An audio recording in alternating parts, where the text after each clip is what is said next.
Good evening, I'm Adventure Argonaut. This is Sovereign Syndicate, as you can see written up here.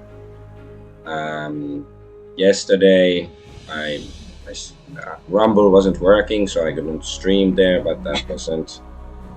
Uh, I didn't stream this game because it was Tuesday and it was golden news, but now I'm back to Sovereign Syndicate, Victorian England fantasy game. And, just checking my streams and all that. They are working. Yes, okay, now everything seems to be functional. Even Rumble is working and Kick and Twitch and Party. Alright. Then let's load the game. Fancy Hotel. And we are this chick, Clara Reed. We're a courtesan and we want to get to Canada. So on the outside, Belchar Hotel looks like the rest of Grey Missouri Square, but once you step inside, you might not believe the splendor. The interiors boast red carpeted hallways and spiraling stairs with gilded banisters, and hellhops are dressed to the nines, with white silk shirts and swallowtail suit coats by Poole and Co. Nobody knows for sure who owns the building, but the rumors point to royal blood. In contrast to the East End sooty streets, the bell jar's accommodations are noticeably upscale, like the oblong vessel it was named after. The hotel offers a vacuum of discretion for high society individuals seeking a plush locale away from Soho or Kensington where they might otherwise be recognized. Yeah, and we just came here, so let's look around. Water feature. Belchas water feature elegant and calming. Doesn't look so elegant here though. It must have cost a fortune.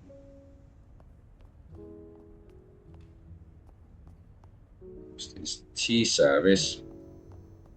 It's not fan service though. Real a real silver tea service. I prefer coffee, but I quickly learned to keep that to myself in London. Could you get? Of course, this is fantasy, but could you like how easy was it to get coffee in Victorian London? This is a genuine Persian, if I'm not mistaken. Okay, so there's just that carpet. See, it's there. I think I interacted with the sofa last time. Okay, let's go talk to the concierge, I guess.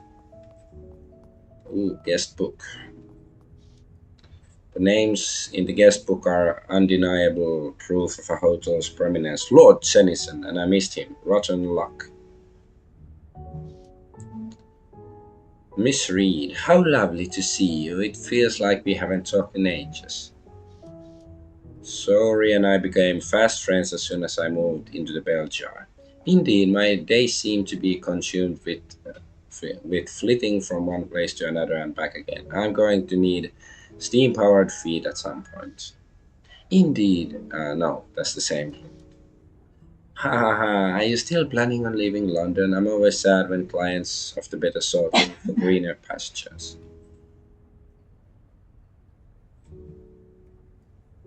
Uh, at some point, yes, but I haven't decided actually where I would like to land. I may return to America. Oh, I would love to cross the Atlantic myself, but money is always a problem. Are the men still clamoring for wives over there? Uh, they seem to be clamoring, as you say, everywhere. The problem is sorting through all the chaff. I've had a few prospects in London, but nothing that's taken as of yet. Oh, almost forgot. I have something for you. Sorry fumbles around in a drawer for a moment before producing some kind of leather duster. It's a gift from that Mr. Cunningham he asked me to pass it along. He's from Texas, too. I thought it fitting for an expatriate like yourself. Oh, thank you. It's an ugly fan. Okay. Oh, thank you, thank you. Before you go, two telegrams came for you this morning. One for Tenor Cunningham and one from Teddy Redgrave. God's teeth, what a bother. An expression of surprise or frustration. Telegrams are getting far too long these days and coming too often. God think I'm leaving London.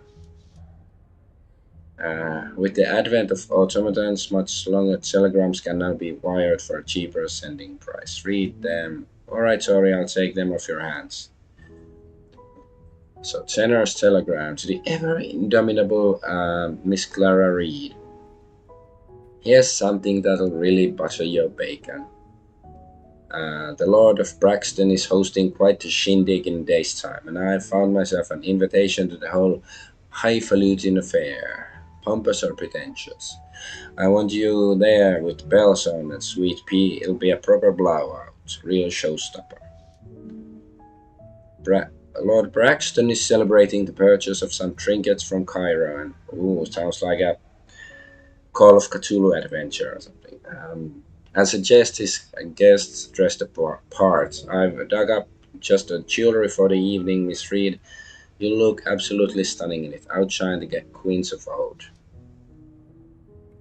Of course, it needs a proper dress to really sell the look. I've found you just the thing. I'll be sending it along to your royal suite at the Bell Jar. So keep an eye out, sweet pea, and if you like, find yourself something nice to go with it. A Spitfire? So verbose. I wish it was like, actual old school telegrams, like, here's dress, stop, put it on, stop, stuff from Cairo, stop, something like that. Anyways, shame about the late notice, but you can't begin to imagine how hard it was to cop an invite to this thing. It's shaping up to be one hell of a night. Get your best dancing shoes out, Spitfire. Forever yours, Tenor. A party tomorrow evening up on Tenor's Arms. Smoozing, too much wine, and a cavalcade of London's most pretentious. What a dreaded shame I'll be off and away by then. Used to express annoyance or irritation, an oath. Okay, Theodore's telegram. Dear Miss Clara Reed, we had the pleasure of acquaintance during the Frobisher case, but not much besides. All the same, I feel it's only fair to write to you. See, I'm a hunter of frightening beasts by trade, and see my share of bounties come and go, though not all of them are fanged or clawed. Plenty of call for bounties put out after regular or not so regular folk who cross the wrong cove or whatnot. I'm not usually apt to get involved, but it seemed only fair to do you a good turn after you pulled my own fat from the fire during the business with the Slua.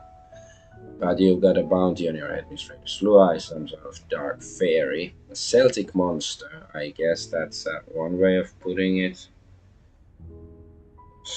Slua, I think it's pronounced something like that. A pretty price for a high-flown family or another.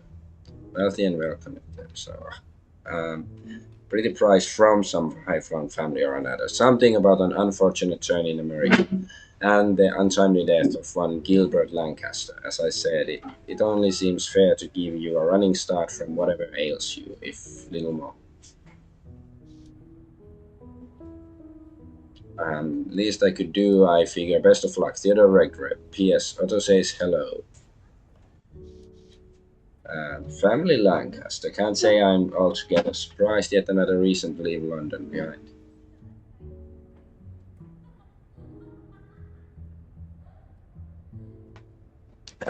Thanks, sorry. I'd be better be on my way now. Shall we have a chat later? So,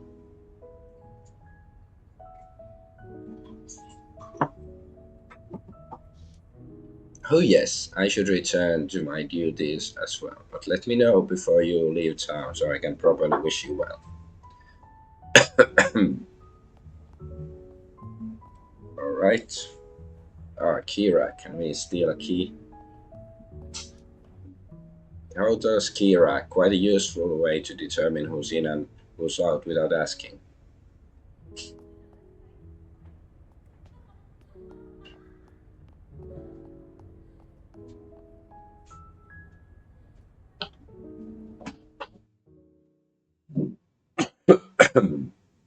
Mahogany and gold trim trails along the wallpaper, and the paintings and the fixtures are hung so high that they're an absolute nightmare for the maids to dust.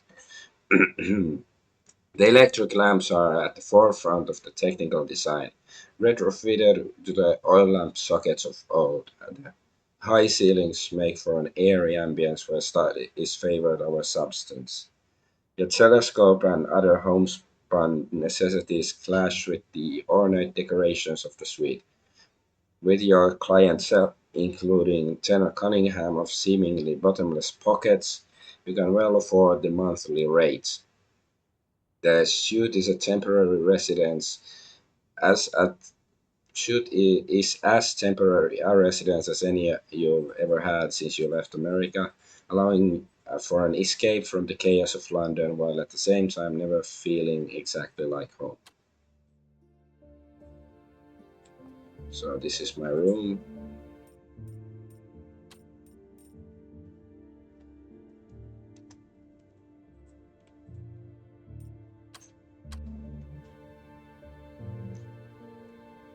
Tarot deck. Deck of tarot cards. Back stateside, they become high fashion as to whether they really tell one anything well. Okay, let's flip a card.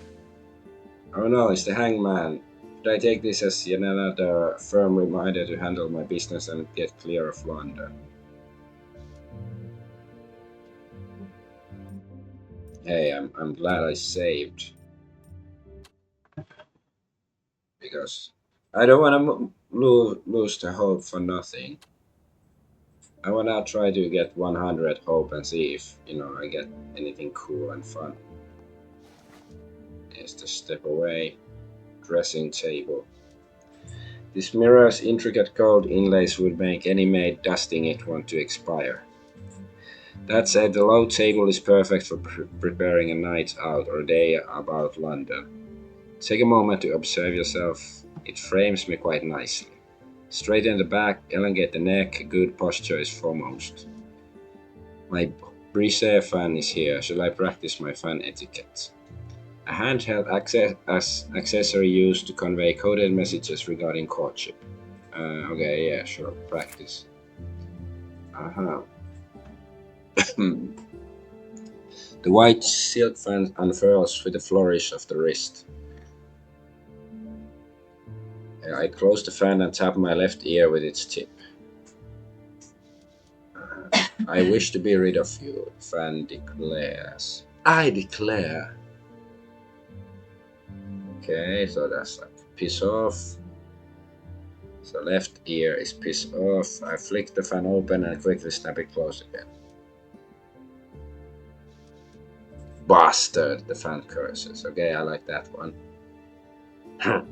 Yes. I close the fan and draw it slowly down my right cheek. That's, I don't know, some seduction stuff. I love you. Yeah, the fan whispers. Okay.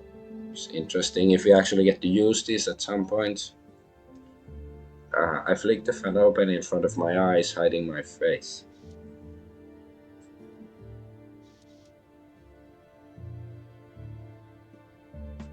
We are being watched, the fan murmurs. I carry the fan in my left hand while daintily fanning my face. I decide to make your acquaintance, the fan says. Okay, let's see if I can remember any of this.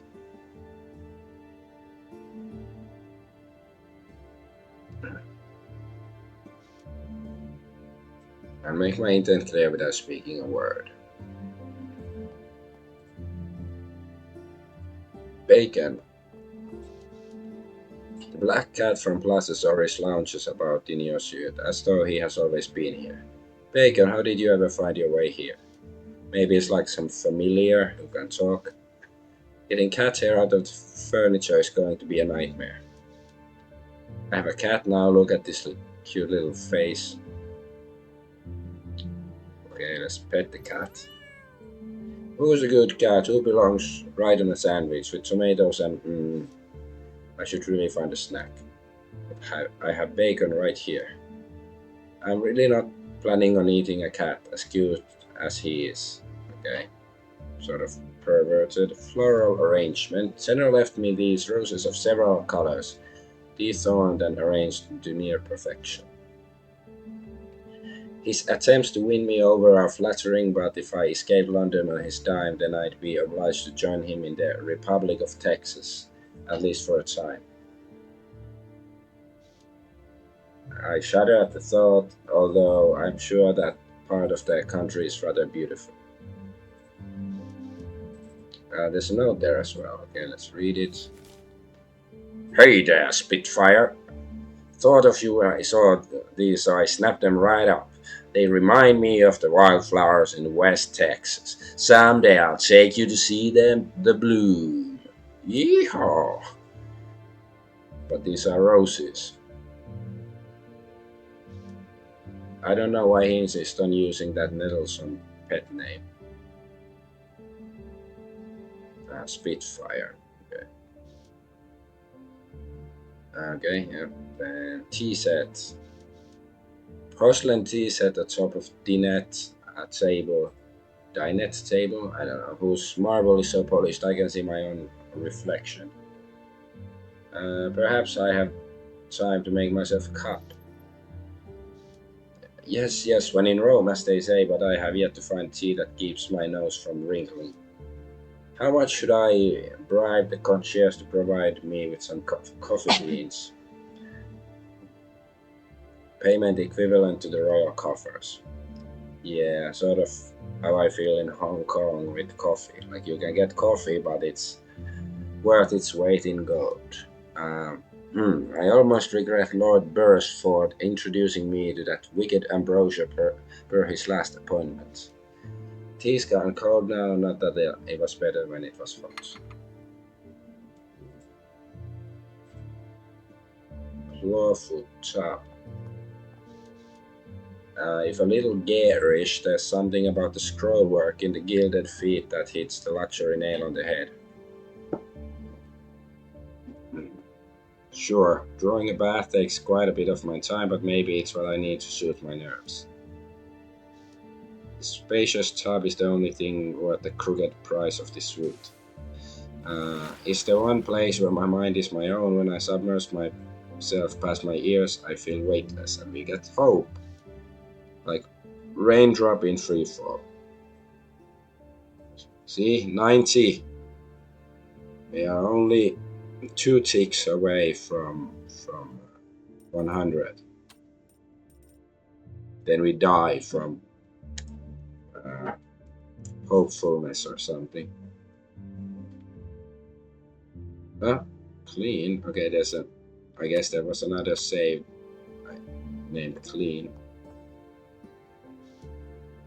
All packed up and ready to go. If I ever manage to leave, I won't get trapped in London. I've escaped worse. I just need to stay light on my feet and one step ahead of danger. 4-poster bed. The most comfortable and expensive place I've ever slept. Worth every penny. Really? Like, she hasn't slept in a client's bed that's even more expensive. Because she has some expensive clients.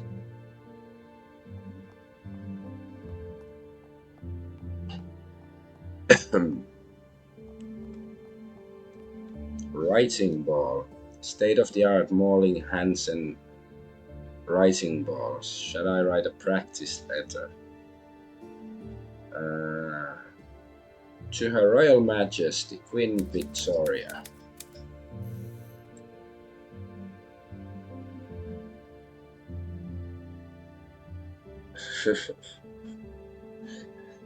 I greatly admire and respect you. Like, this one is funny. The quality of food on passenger locomotives is very low quality. It should be prosecuted to the fullest extent of the law, and I believe that you may be responsible. But no, let's actually do this by the book until I get bored.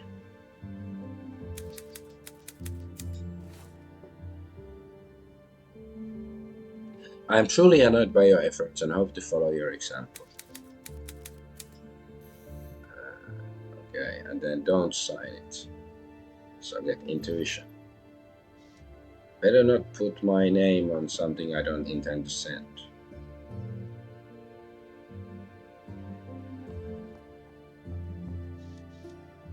A well-loved telescope aims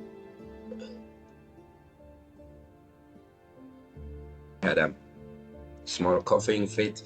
Um, well-loved telescope aims a glossy lens to the heavens. Astronomy suits you as your humble hobby. Look through the eyepiece. Perhaps turn the scope to the buildings below. What knowledge could I learn from those who think no one is watching? Though tempting, it's ultimately futile to expect a murderer parade for his crime in front of an open window. Okay, let's be tactful. I shall do no such thing. I'm no peeping Tom.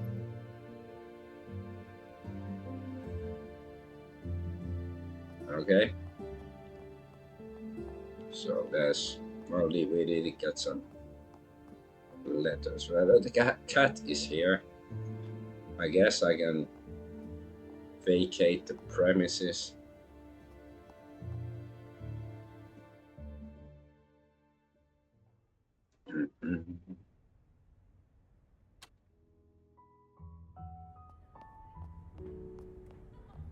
Oh, there's paintings. A castle on a hill at sunrise. It calls to mind faraway places, opulence, prestige, pretension. A country house overlooking a lake beneath a gloomy grey sky. Any other stuff on this side? Nope. Sorry. Let's see if she has anything new. Just passing by. Okay, blah blah blah. Flower pots? Did we check that? Oh, look at these poor dried out things. Not enough sun here either.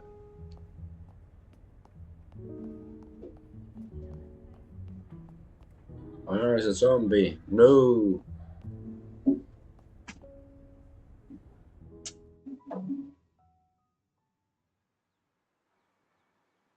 Alright.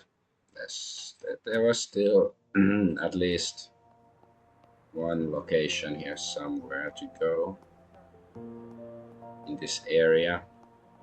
Well, not here, I guess.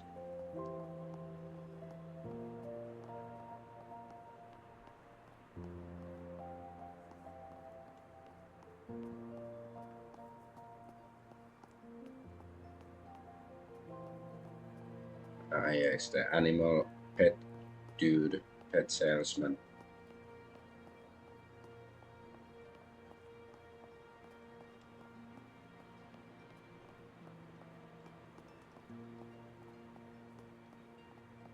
It feels like a sports game, so much running. There was like some entrance over here, wasn't there? Yeah, Pavel's Pinfold. Okay, so I guess it's just some store. First I thought it's like, well, let's see. Follow 10-foot alley, a skinny passage with brick walls, and find yourself in a recessed enclosure where London's rodents are tenderly cared for rather than swiftly taken care of. Canvases sag on loose ropes above your head, and lanterns flicker dimly in the murk. Among the rustling and skittering of tiny feet and claws, Pavel Gerard, proprietor, stands at the ready. The floor is made of broken paving stones and pieces cast away from larger projects. Taken to his charges, Pavel is a scavenger at heart. The rats come in every size and receive all manner of treats when they behave. Displayed most prominently are his mischief of fancy rats, but Pavel trades in garden variety rodents too. Exotic snake owners often pay him a visit. It's a wonder the squeaking and scratching when driven Pavel mad, but the truth is of his sanity depends on who you're asking. So, rats, okay. I'm just a rat in a cage, but I'm still just despite my rage. And I just hope there's enough food for all of them, otherwise they'll start eating each other. Rice pod. Good thing with self-employment is keeping all the profit, as small as it might be. Until the government says, give me your taxes.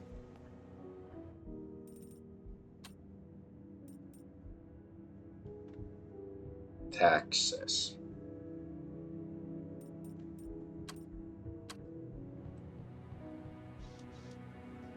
Good day.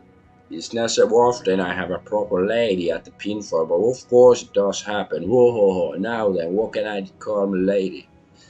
Clara Reed, pleasure to make your acquaintance. Pleasure's all mine, I assure you. Wait till Pavel Gerard's rats quit squittering so you may take your exact pick. Ho ho ho. Sorry, Gerard, but these vermin are far too keen on biting for my taste. Not a problem, miss. You need only pay for more of the well-trained ones. Well, if I can train a dog, then why not train a rat? All the same, I'm a little short on dosh at the moment. Good day, Mr. Gerard. Dosh is money. Manhole cover. Velvet Rose has its issues, but working as a rat catcher in the sewers, I can't imagine. Okay. I cannot use the fast travel in this place.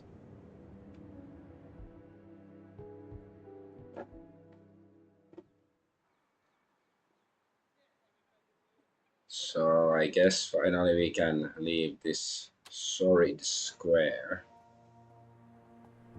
Yes. So what do we have here? Curious shop. Sacred Heart. Okay. So this is like the first chapter one. The other character was here. Let's go check out this place because there's a narrow dead end lane like a tunnel to nowhere. Think of a condemned side alley in a poor part of London where the public services are infrequent and children play in the filthy streets, unwatched by their parents working all day at the factories. Cheap wooden shutters hang from the shuttered halls of looted tenements like so many black eyes after a night of bar fights. Old rags stretch along the clotheslines, and rats make a home in the rubbish. Aside from the curio shop, there isn't much worth visiting here, leaving you to tread the mucky road with your collar to the wind, looking just about as hopeless as the residents themselves.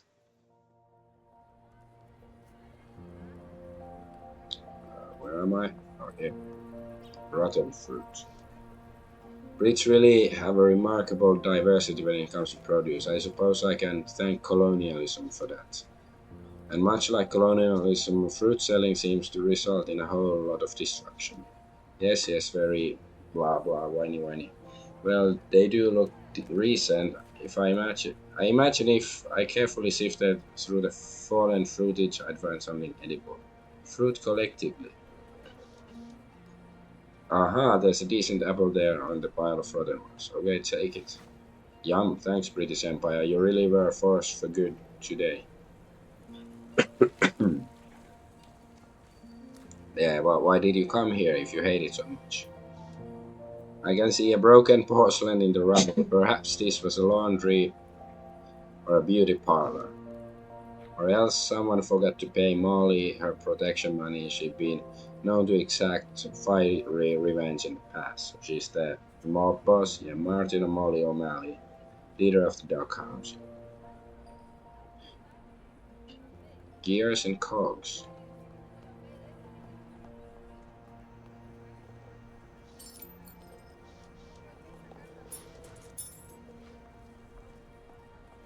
Anything else here? Anything lootable? I guess not. Yeah, let's go to the shop. Will there actually be stuff to buy? I'd be shocked if that's the case. Breathe in the sweet, dusty smell of the second hand and step into the collection of Angelina Kemeny. Before running to, the shop, she worked as a knife grinder, umbrella mender, and beehive maker, collecting her rag and bone wares in the meantime. Animal Farm windows admit a greenish daylight, cheaper than glass. They're the best she could afford. For the past 10 years, Angelina has made a home here, and the curio shop is well known in the East End and beyond. To fit her wares, she hammered in shelves at all angles so that the tall customer has to watch their head. There are taxidermied creatures and jewel-eyed fetishes, tin soldiers, wind-up toys, and ragdoll marionettes, as well as rarities too bizarre to mention peering down from the rafters or the top of a tilted cabinet.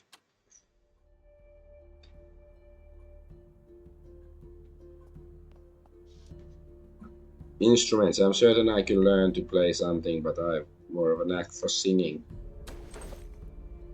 I, I was just thinking because the um, like that one guy was it Cunningham or whatever his name, he was sending me a dress, but I guess we haven't received it. Iron Maiden. A brutal contraption for the smashing of flesh.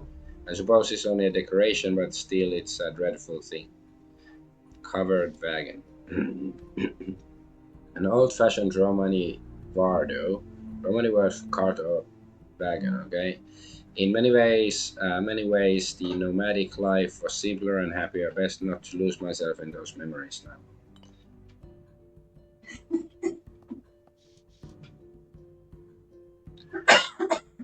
And Selina has a well-kept shop despite being packed full of gewgaws, knickknacks, and bagatelles. Trinkets or cheap toys, and items of little value or significance, trifles. Miss Kemeny, hello. How is business? Um, Always better when you come around, dear. Pretty face is better than a dozen candles for lighting up the place. Ask if she has any ladies friends. I don't know if I mentioned this before, but I'm always on the lookout for a new ladies fan. If you have something particularly stylish or unusual, that is. Well, I have this. I don't know if it's stylish, but I let you have it for a shilling. It's not fancy, but pretty enough for 1 shilling. Yeah, I'll take it. So I got another cheap fan. Okay. My pleasure. So, have you acquired any interesting new trinkets of late? No, but I have something much better than a trinket. This little item fell into my hands just yesterday. She produces a tidy leather case, obviously not for cigarettes. This here is an alternative to carrying around keys. Perhaps you have seen it before. Should you find yourself locked out of your flat late at night, or if you lose the key to your steamer drum, this'll fix you right up. Ah, lockpicks. Familiar problem indeed. This particular lockpick has a whiff of magic to it, if you've got the nose to sense it, that is. I believe I've heard of such tools before. How much do you want for this one? £3 sterling. Uh, can I see how much money I have? I have almost 6. You know what? That's probably useful. You have a deal. I'm sure this will come in handy. And then it's like there's one lock you can use it on in the whole game. It's like thanks.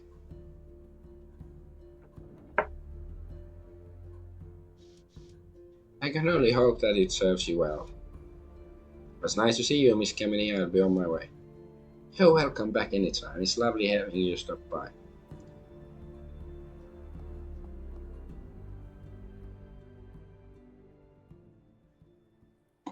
Alright. I think this area is down. That's nice. Eliminated places to check out. So yeah, we've been there, we've been there. Let's go to Cable Street. There's the Sacred Heart Orphanage. A curvy cobbled street home to the orphanage. Sacred Heart Orphanage sits on a large piece of land off Cable Street, gifted to the parish by a noble family who left there for the countryside. The street doesn't get much foot traffic aside from the odd vagrant. The orphans make a pastime of throwing pebbles and rotten fruit from behind the gates, especially at anyone well heeled. At the moment, you're mostly alone, save for a few pedestrians in a more dangerous area of London that might be of greater cause for concern, though here the worst you should fear is a well-aimed fateful banana. The more you consider that fact, however, the more anxiety wells up from some deep place in your chest. It seems unlikely that Dolores would be happy to see your dress covered in mouldering fruitage so soon after the last time. You step free of the morning mist and onto the curved street. The orphanage towers above the dry grass and dusty, flat premises inside the gates.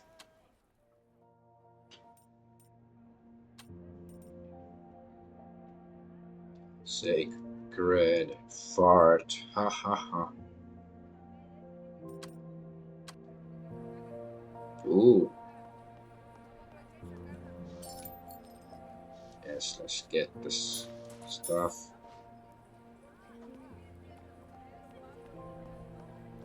Grain. Grain is cheap and comes in large quantities. No wonder sacks like these are so ubiquitous. Ubic. By Philip K. Dick. Carriage. What a lovely carriage. I imagine it's remarkably elegant when in motion, drawn by strong, graceful white stallions. Oh, something like that. Really, anything would do. Let your fantasies run free. Definitely the finest stallions. The coachman would sit there and I might say, Bernard, fetch my gloves from the compartment, if you please, and make haste. We must make it to the bank by sundown, so I might withdraw £1 million. Uh, okay, check the glove compartment, and then there's like a rat there. It couldn't hurt to look, could it, to see if people really live that way. Now there's something in there. Saints, if the owners truly wanted it, they should have done a better job locking them up. 3 shillings? And a bottle of perfume, not bad at all. Ooh, nice. Pillar box. Royal Mail Service. Postman Pat. Dun dun dun dun dun dun dun. A postman still hand delivers much of the mail, but if the distance is significant, an automaton carrier pigeon dispatches the letters after being sorted at the local office. What does it say? United Kingdom's designated postal operator. Yes, that's usually what it means. I wouldn't trust just anybody with such personal content. Broken automaton. Rusted and cast aside, his automaton is no longer worth more than his weight in scrap metal. Pity, I must admit I have little experience with such creations. The vast majority I have met have been little more than fanciful mechanisms meant for labor. The limited and canned responses always seemed a bit eerie to me. Why gift them with speech if you intend only to use them as cheap labor? It speaks to an unpleasant impulse of control, at least to me. Not to me. Like, I guess it makes sense. Like, there's no point in giving them speech, but how is it about control? Anyways, perhaps it's for the best that the ones I've encountered don't yet seem capable of sagacity. What about Teddy Redgrave? He and Otto are inseparable, and Otto seemed quite clever already when I last saw him. Teddy spoke of plans to upgrade him all the more. True enough, still, you won't see me having any deep conversations with the average tin wheelies that roam the streets, perhaps when the technology is further along. Automatons. What's that? We can go there later, I guess. Team of horses. These are magnificent animals. It's a shame they have to toil under the yoke all day. I suppose we all do that.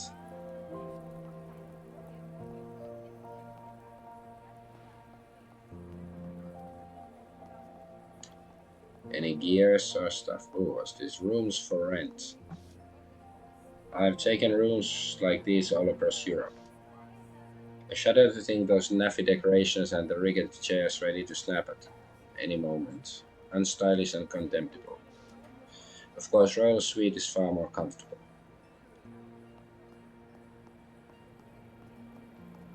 Ooh, yes, I was thinking there had to be gears here. Gears of War.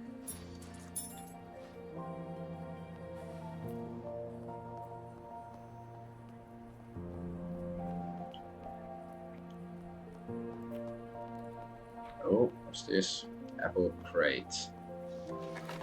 That's how there's still a fresh piece of fruit here. Take it. Alright. So this archway. This path leads straight into London's industrial sector. Nothing but factories and workhouses. At least all the soot and smoke are confined to a single place, and the mechanisms in such buildings are something to behold. Yes, more hope. My 5 hope of perhaps these new automatons will take the sting out of the workhouse life, allowing its denizens an easier path to stability. Yeah, we are 5 points away. Nice.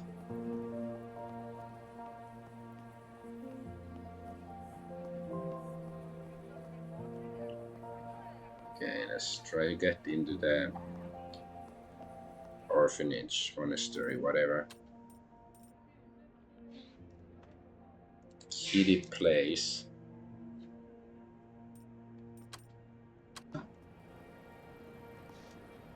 The orphanage where those children went missing.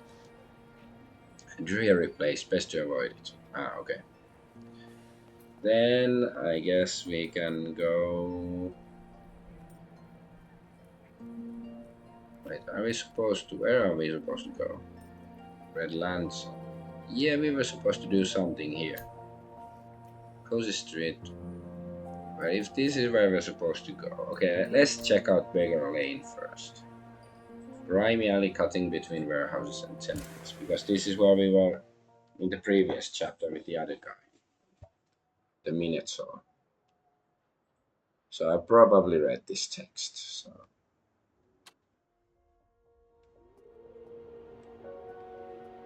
wagon, yeah, this is where the bounty hunter was, the masked man. Many a starry night saw me snatch 40 wings in wagons' backs. Days I spent running with Calvin's Romani caravans are long behind me now.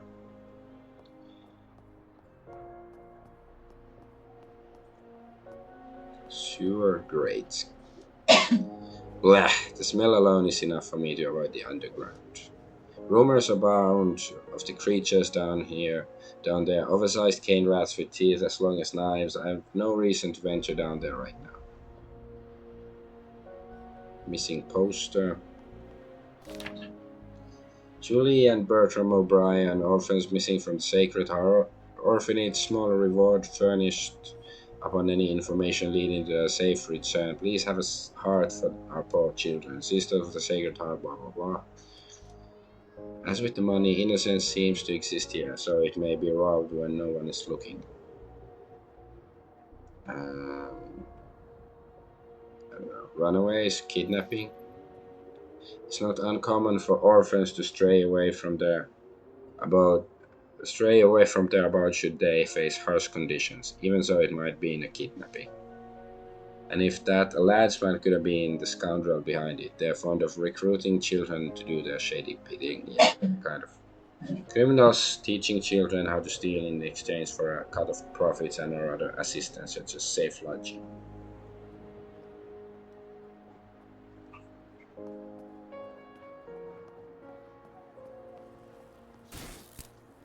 Military grade reinforced barbed wire, werewolf containment zone. Yeah. Been here before. Saints above, a fence like this certainly stirs up resentment in the public eye.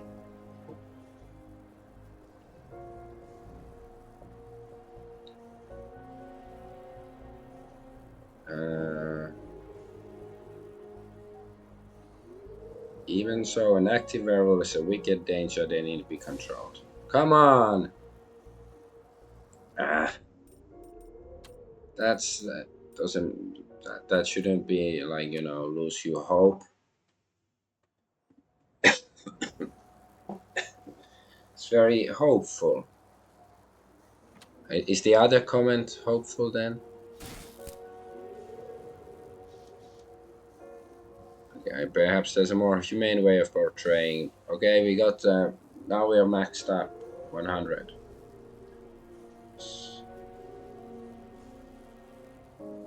Yeah, now we are hopeful. Are we gonna access the panel? Troubled woman. This woman loiters around the entrance like she's making up her mind to go out inside, but she's far too keen-eyed to be a customer. You there? Hello, do you work for the Palladium's first floor? Discreet leisure club with a bar and lounge on the ground floor and a brothel upstairs.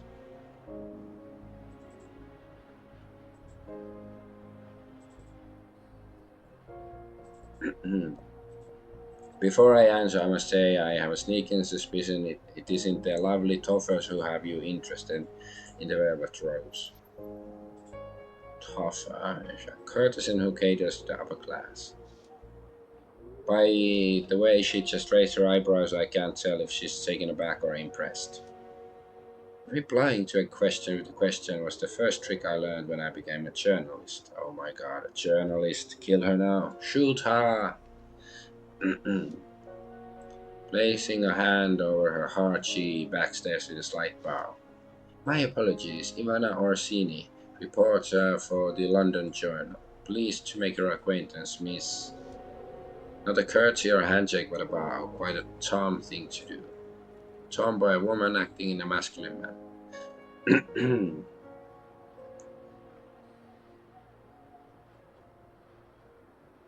Contest. Okay. Have to be this one. Clara von Trollop the Fourth, Countess of the Velvet Rose. Ivana staggers from her bow, doubled over with laughter. We both laughed for a moment, but composed ourselves to avoid the stares of passerby. I'm honored to be graced by your presence, Your Excellency. May I kiss your hand? So absurd is the gesture that I can't help but curtsy and oblige. Now that we've exchanged pleasantries, I'll tell you why I need to get inside the Velvet Rose. I'm here for an interview with Clancy Wainwright. This story will flip London on its head, but you keep that between us. Okay, recall Dr. Wainwright. Oh no.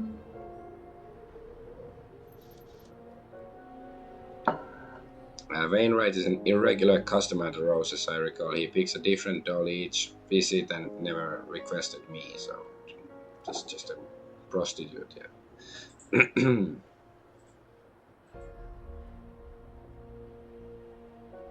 I doubt a brothel is the best setting to conduct an interview. Would you rather I extract him? The excited glint in her eyes says the opposite. If Dr. Wainwright actually responded to the telegram I sent to his assistant 8 months ago, I would be jotting down his answers in the comfort of his office at Bethnal House. I was the mental hospital. She fishes out a telegram with an air of vindication. To the esteemed Dr. Wainwright, on behalf of the London Journal, an interview is requested on the merit that you are in the process of producing a cure for lycanthropy. Please respond at your earliest convenience. It further lists her name, occupation, and where to reach her. No hint of insidiousness in the telegram's tone.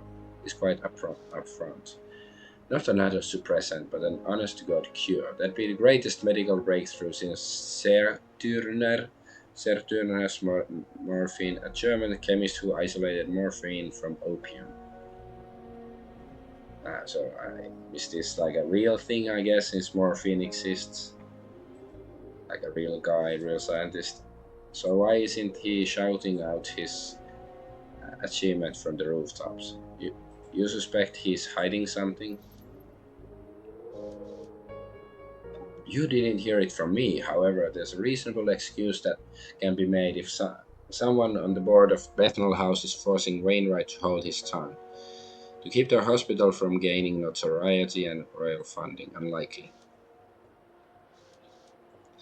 I couldn't agree more. There's also the possibility that Wainwright is worried that the drug club would retaliate. Slang for the London Wholesale Drug and Chemical Protection Society. Okay, intuition of my theory. The Oh, I'm retarded. Can't profit each month on expensive lichens apps if your customers are cured. I perhaps not, but if the doctor is onto something, then there'll be such demand that the drug club will have to work with him somehow. Who ends up with the lion's share of profits, hard to say, but that's why a bit of journalism is in order. It's true, the public needs to know what's going on behind the scenes. Which brings me to my one sincere request from you, Miss Clara. How's about helping me get inside the velvet rose? Just mark the window on the doctor's room with this chalk, then flick the snib so I can shimmy it open from the window's ledge. Bolt or fastening. She confronts Dr. Wainwright in the room where he is to be entertained. He'll have a hard time weaseling out of the interview. Well, yeah, I guess he'll be hard at something. Does she mean to scale the building? She does have a lithe body for it. Sure, let's help her. Why not? I enjoy a spot of tomfoolery now and again. Foolish or silly behavior. Clara, you're the most dashing lady of the night I've ever met, and believe you me, I met more than my fair share. Alright.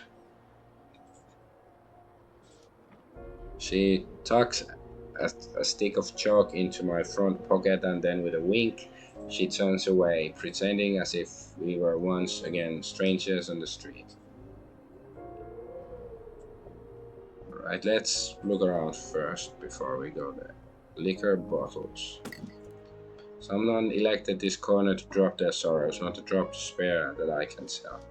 Pity, but it's often what London will do to you. Newspaper. Yes, that rag again. Although I haven't much time in this fair city, I'll keep looking into this mystery while I can. So I guess it's the murder stuff. Alcove door. It looks like there was a lock on this door once, but it was bashed and cast aside. The target of a Chinzop's late night marauding. Saints know why they'd want to poke in about in here or there. Any road, I'm not dressed for wading through the whatever sort of foul smelling sludge is beyond this door. Charity flyer.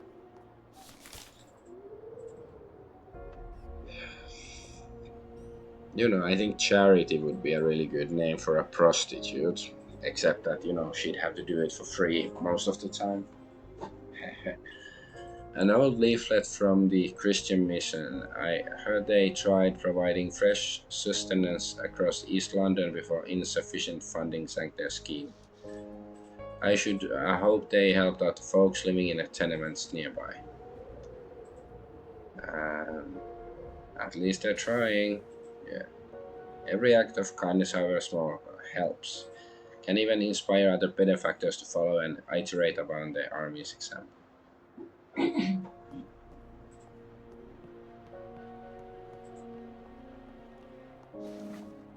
slatted wooden basket made of hazel cuttings giving off the smell of spoiled shit, fish, and it looks like someone mangled the contents digging for some imagined treasure inside. Some drunken pillock or nutcase, I'm sure. You won't catch me doing the same. I wonder who it was. Goddamn pillock. Um, let's go to the Palladium then. Home to one of London's most discreet clubs of leisure, as well as an estimably infamous gambling hall. The Palladium is no stranger to the odd, successful bunco man or famous face caught with their hand in the cookie jar who finds themselves in need of an abrupt and expeditious flight from London Fair. You find yourself among the complement of genteel folk who keep the roast running, and as ever, you are deeply grateful that your co-workers extend their discretionary skills to you. It wouldn't do to have sometimes paramour or an errant debtor catch word of your departure.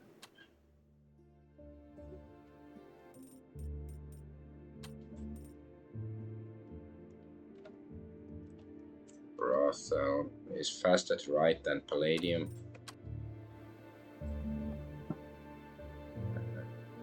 Commode? Ah, okay. Code check. Check, check. Sound check. A wide range of frogs, snails, great coats.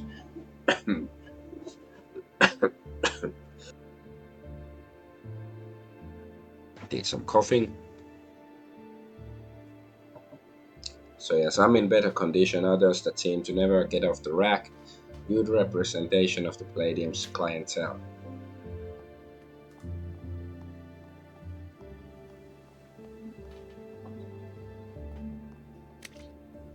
By the saints, there's a £1 note inside the bottle. It's desperate times, but I'm not that desperate. But come on, man. Maybe some other character will be that desperate. Ah, damn it. Faro dealer. Impartiality towards players is a dealer's foremost virtue, something bias-free automatons excel at. Game here is Faro first made popular in France. It's quite quick-paced and easy to learn, and it allows any number of players. Okay, Baccarat. Bert Baccarat. I wonder if these devices ever stop to consider their situation. Bit bleak to be going through the motions all the time, fueling the addictions of gamblers. Baccarat is played between player and a banker. The cards are assigned point values equal to their number, except the face cards worth 0. Uh-huh. You'll find more serious gamblers here, but there are far more reliable ways to earn a few quid, which is British pound sterling official currency. Whist dealer.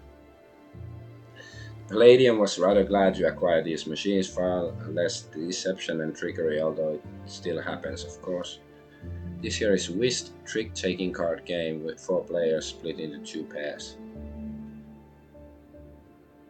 It sounds a bit like there's a like the Hobbit movie a card game that you know it's the good guys versus the bad guys, and it's like trick-taking game, sort of fun. Lady Luck towers over the tables, blessing or cursing the gamblers without restraint. Deity Nike, the Greek goddess of victory. In my experience, there aren't many victories to be had in a casino.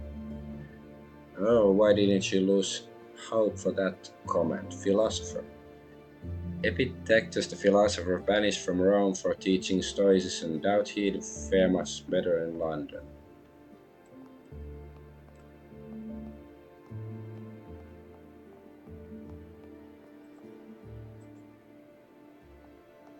Let's see, what do we have here?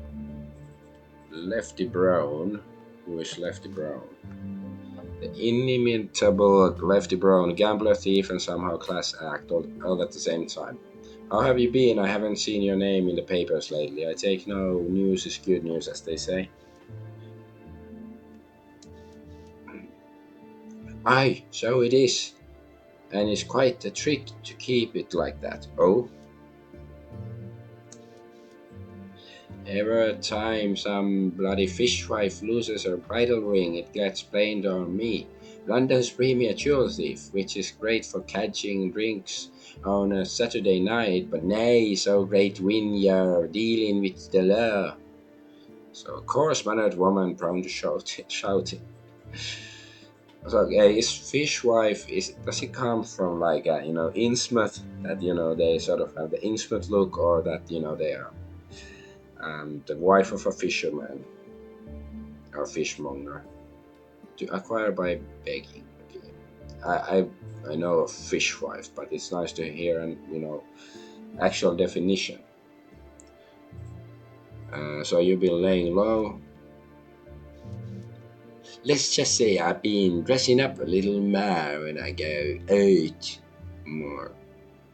Palladium is quite popular. Doesn't seem smart to show your face around here. Maybe not, but I've still got to make my living any road. I'm about to gear up on the Palladium. It's keeping a haven for tourists and posers. People who try to impress others by affecting an appearance or set of behaviors. So ask about the courtesan killer. Could be either Jimmy or Beast, is what I heard. Jimmy is a man. I was tangled with something similar in Prague. Again, I would have been victim number 4 if I wasn't sleeping with one eye open. I owed a very unpleasant fella a rather large pile of coin and was expecting trouble. What happened? This particular scoundrel favored a boning die for his hobby, and I twigged his shadow passing the lamp I had left guttering. Twigged, so observed Gordon, and rolled off the kip before he could slash me open. That's bad, right? Nap. Ah, okay, so it's like napping. Okay, nap or long asleep. Bad. Okay, it was bad also. Okay, you got away. Och, aye. Scottish. Exclamation of surprise, disappointment, admiration. I skipped ut över the balcony. No, I don't know what accent this is. Second floor. No problem for yours truly, but he hadn't the brass tay, fellow. Courage or influence, but that encounter was stay close stay joke. Maybe I should really learn to speak with either Scottish or Irish accent. Those are some of the funnest English accents there are. Was the killer captured? Oh, lucky in this day that is nay by me. I hopped a tramp steamer that very night, freight train. Okay, ask for help. I think you'd like to pitch in and help me nab this maniac. If we wait for Scotland Yard, there won't be a Londoner left safe from here to Braxton County. Nata, my dear. So, no thanks. At the one time was as close as I ever want to get to being mutton. Best of luck though. Love to see your name in the headlines for that. Was a try, but Lefty is not known to get mixed up in trouble that she didn't start herself. Tact. Well, it's a good chance to succeed. Have you had your hand in anything illegitimate lately? Okay, finally success. Oh, tact increased to level 19. Lefty glances left and right and carries on. I may have perused the contents of a certain banker's home safe in St. John's Wood, but keep that yin under wraps, Clara. He doesn't even ken he's been robbed yet. Oh, that is funny.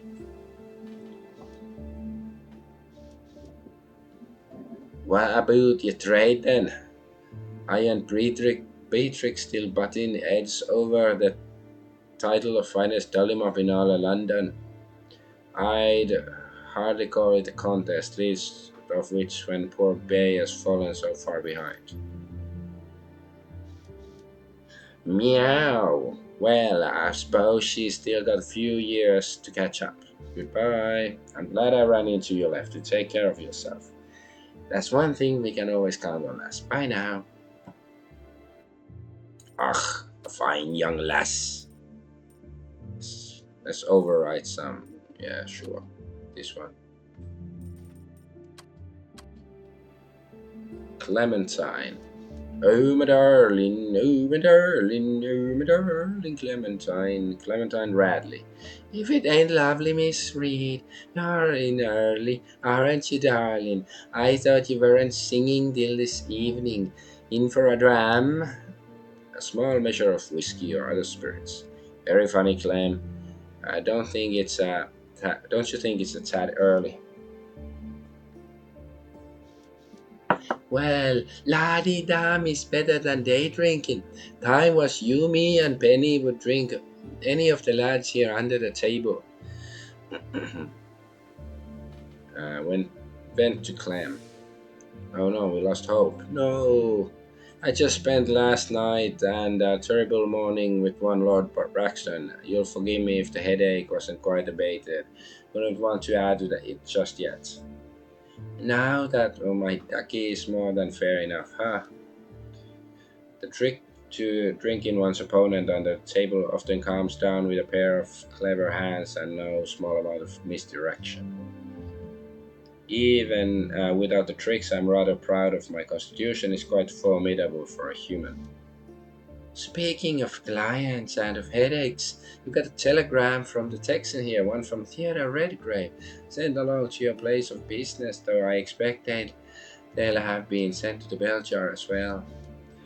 I swear my eyes are failing with the amount of long-winded messages I receive. Thanks, Clem, but you can bin those. I already had read them at bell jar. Sounds fine. I don't mind tossing something out, especially when it's misbehaving gin bibber. Drinker of gin and other liquor to the point of excess. Alright. Police Gazette.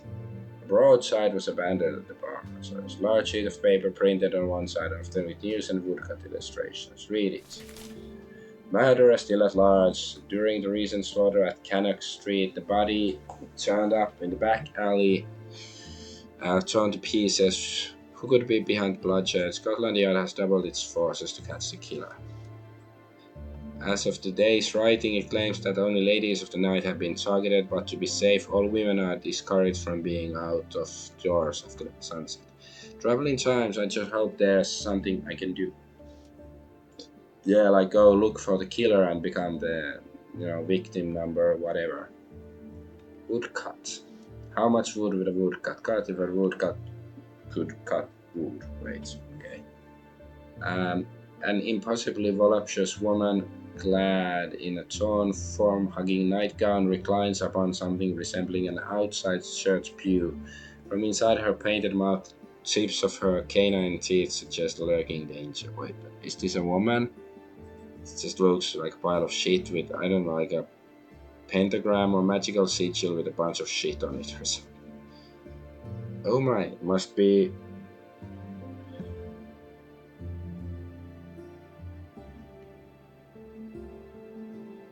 A place to rest the eyes when intimate company is scarce, but I bet it spoils the blood of anyone tight-laced. Tight-laced means conservative or traditional.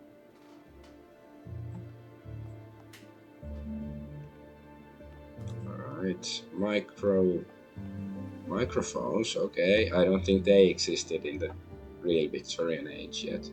One of my favorite inventions of the modern age. Standing up on the stage, I can communicate with the most intimate emotions to 100, even 200 people at a time. Alright, let's go to the stage door. This leads to the green room. Nothing I need there until my performance tonight. A room in a theater or a concert hall where a performer awaits their entrance. I was thinking it's the room with the green screen for, I don't know, her TikTok vids or Instagram thottery. Better take care of everything else I need before I head into the door. Okay, so that's like the last thing to do, I guess, basically. Soon after that, the chapter is presumably gonna end, so let's go to the other place.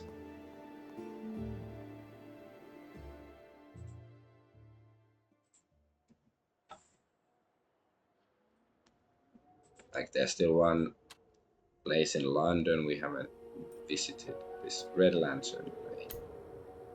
Cozy street where scarlet lanterns hide the horrors of poverty and sin.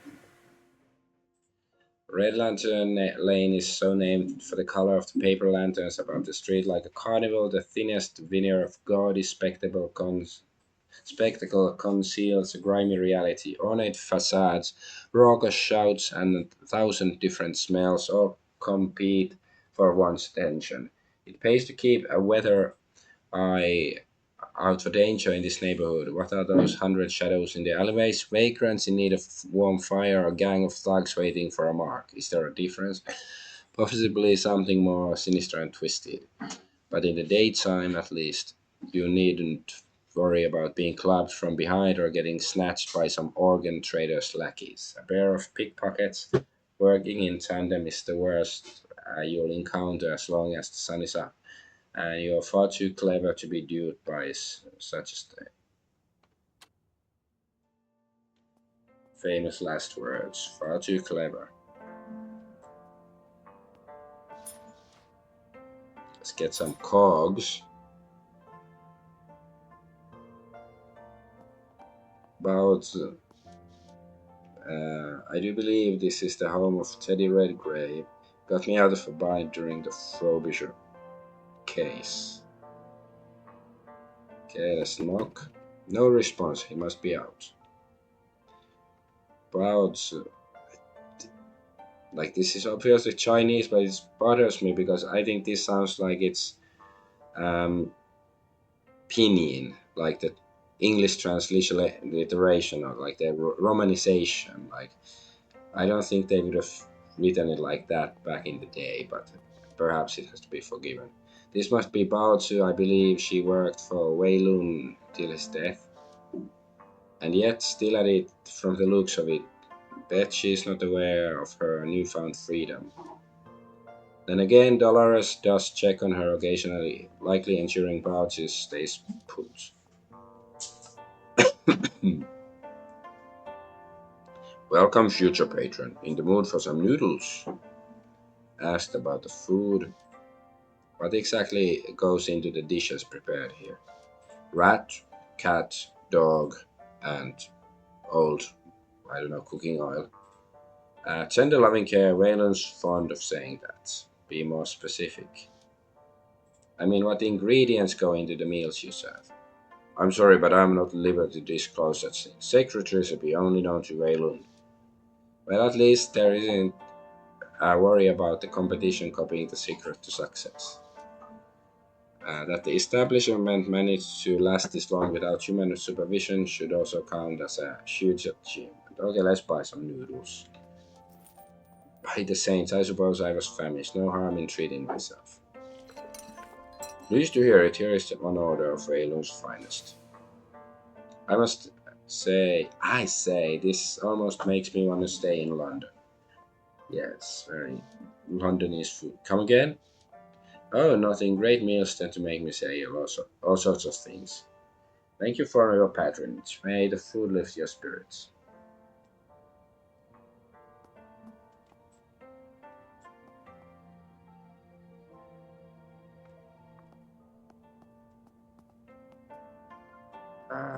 Okay, let's go to the laundry.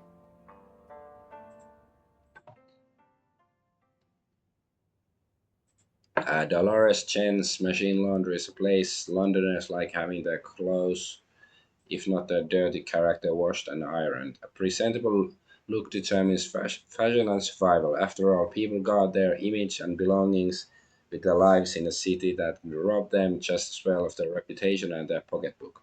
Stepping into the laundrette, you're accosted by the reek of laundry sacks. Masking the foul odor is the smell of honeysuckle soap, preferred by Dolores. From behind the counter is the loud rumbling of laundry manglers, mixers, pressers, steam washers. The heat from the soaker tubs and ironing boards delivers a wave of steam that beads your brow. Now, where's my washboard? The mind might be refreshed by a pithy chat with the sharp-witted Dolores. Stay as long as needed to make yourself new again, and hours of operation permitting. Oh yeah, maybe Dolores was the one who might be able to offer us some info about, how to get to Canada or whatever across the pond.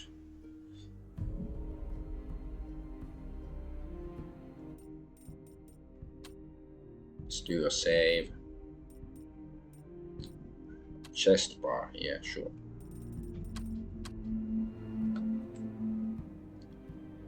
dressmaker's dummy. This mannequin gets a lot of use posting whatever garments fit the latest fashion.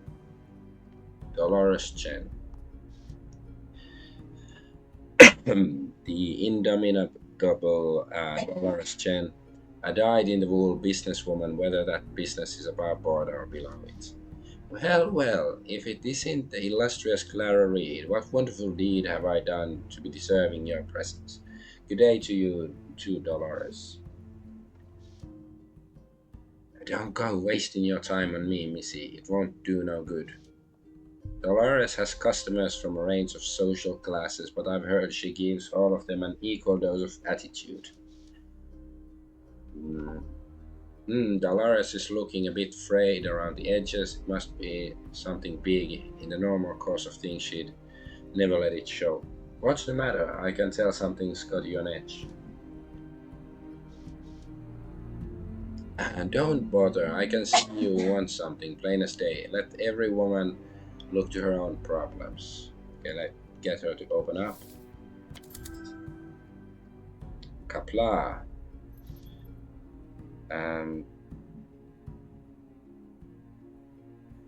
So please, you can talk to me. I'm an old bullfrog girl. I'd sooner cut off my nose than peach on a friend.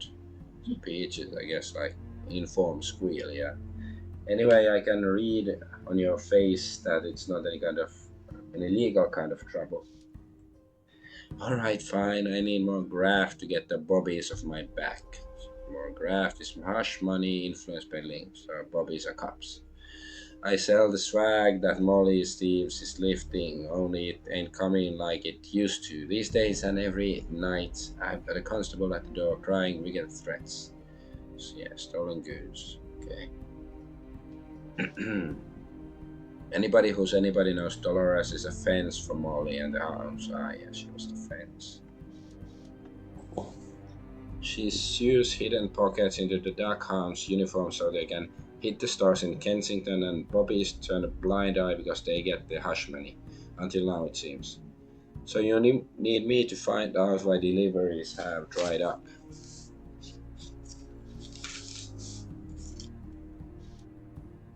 Got it in one. When someone has guessed something correctly. Duh. I want you to find old Carlyle McGrady. He keeps the orphans in line for Molly. Might be he needs reminding of the mutual part of our mutually beneficial arrangement. I don't know the name, but I know the type. Ladsman, one who might be getting too big for his breeches. Trousers typically fastened below the knee. There are lots of ladsmen in the city. Dolores, how might I find this McGrady? Maybe it's the guy we killed with the barrel or something. In the sewers. Well, the other character did. Oh, he fancies himself a dandy, wears an orange cravat and a chopper, carries a blackjack. So a member of the upper class, often conceited and overly devoted to neatness and appearance. And chopper, top hat, and a blackjack is a flexible, conceivable bludgeoning weapon, usually fitted with lead powder, molded lead clay, or a lead shot. I've seen what damage a blackjack might do close at hand, but now is not the time for unpleasant memories. Find him for me, show him the error of his ways. I'll see about getting what you need. If Dolores is having cash flow problems, it's no good asking her for the money I need. She's got connections, might be she can help in another way.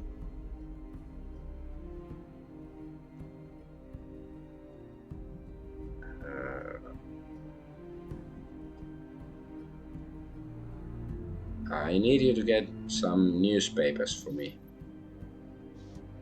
Oh, that's something I can help with. No better than to ask why you want them either. You get Peter Kipling off my back. You'll walk away a new woman. Dolores is shrewd, but she'll be as tight-lipped with my secret as she is with her own. I can trust her. Thanks, Dolores. Yes, yes. You'll find the ladsman loitering about Plaza Stories if he ain't in the sewers. Now off with you. Okay? Is there any... Oh, laundry machine or something. Oh, knitting machine. There's something wrong here. Is it poor form to fiddle about without asking? Look right here. Stray gear from another machine has fallen and jammed the mechanism. Remove it. There, everything is in its right place. Okay, so we got the gear. I'm sort of afraid still that we will, fuck something up if we keep poking around.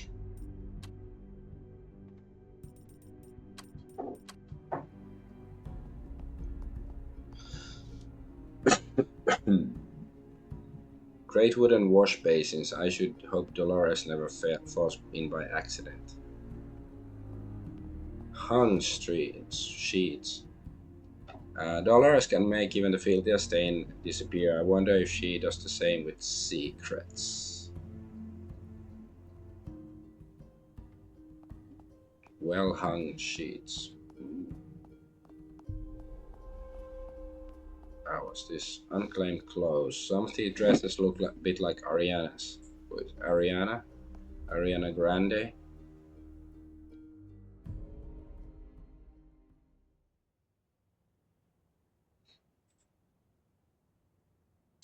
There was still some. A bathhouse. Sun.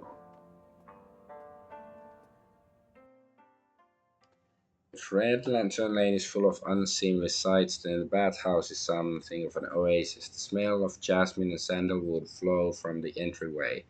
You're hit with a wave of steam as you step inside. The inviting bathwater calls out to your tired bones.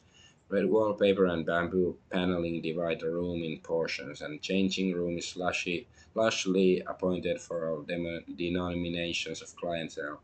The calming incense is impossible to resist, but be careful of your footing. The floor tiles are slick, drapery of steam connects along the baseboards and curls up the patterned wallpaper. Let the steam into your lungs with a deep breath. Here you may wash away the discomforts of the day or drown your worries in the libations of the back bar. Changing area. Okay, this is this place. Look all that glitter in the cubbies. How can people be so careless with their money? Ooh, 11 pennies. You're coming with me. Bath. Well, we took a bath already. Hot and steamy bath. It'd be lovely to wipe away the grit of the city streets and relax for a bit. Because we had a bath already, right? At our hotel room.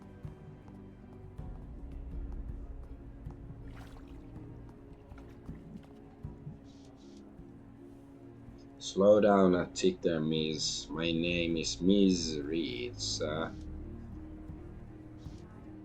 Right, yeah, sorry, Miss Reed, but females ain't allowed in the dreaming area. Is there some secret and invisible force that draws fools to me, or vice versa?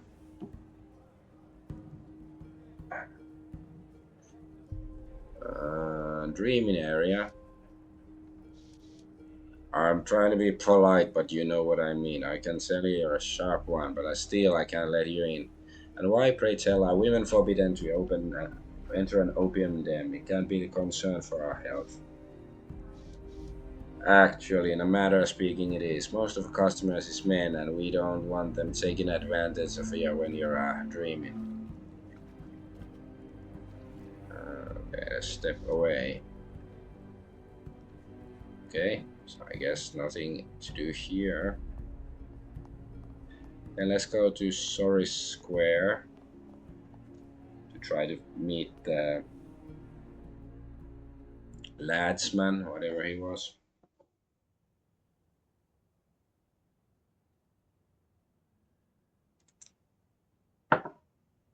Do I have to?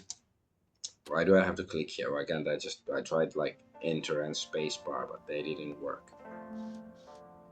Spy with my little a path that'll take me to a polluted canal. I once went to that part of town. Folks were there surprisingly welcoming. Yay, we got hope. Wager they treasure any visitors they can get, seeing as they are overlooked by most Londoners.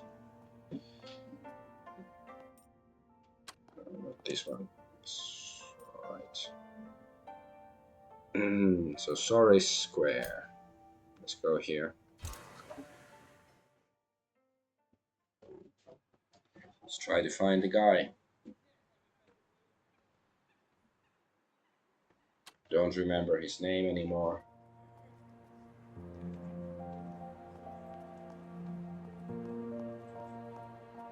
Right, wait, have we talked to this guy? Ah, this is the priest. Just wish to say hello, send my greetings to your Lord Father.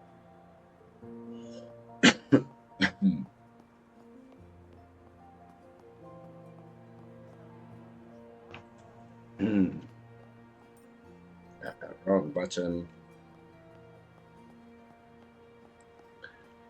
It was McGrady something, right?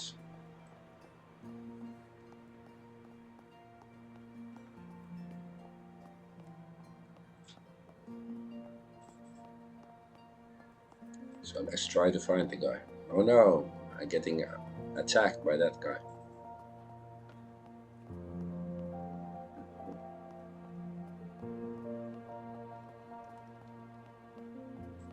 Popicat. Now let's ask if Popicat knows. Oh, you Clara, good health there. Okay, no. Yeah, because I gave him some money earlier. Okay, let's check this place since we are here. Because he did say that he might be in the sewers. So let's see if the Grady guy is here or if the rat guy here knows where he is or something.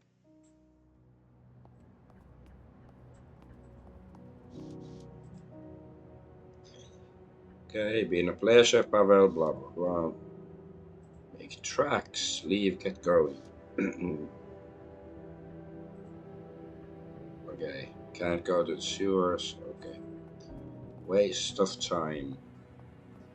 It's a waste of life.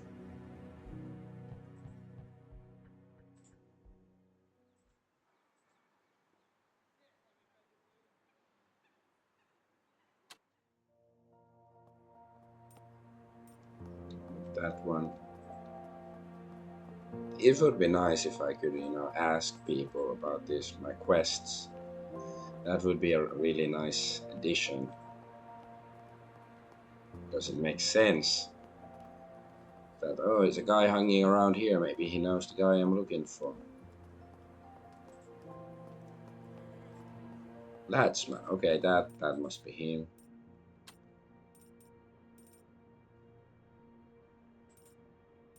I don't know, dummy, sure.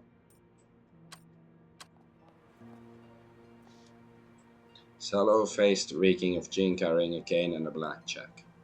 The ladsman, no doubt. Carlisle McGrady, I presume. Who's asking? Be more circumspect. An interested party. Dolores Chen sent me. Yeah, what do you want? I want to know why your friends can't afford to pay all the bobbies of the bobby at her door.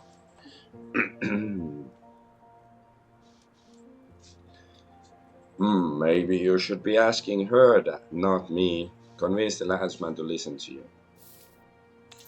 Yes. But I am asking you. It ain't my fault, alright. It's these good for nothing urchins. Slightest hint of trouble and they run for cover. Mention the missing orphans. You've heard something about the missing orphans, haven't you? What about it? The hounds aren't the only gang in London. If the children think you can't protect them, they'll find somebody else who will.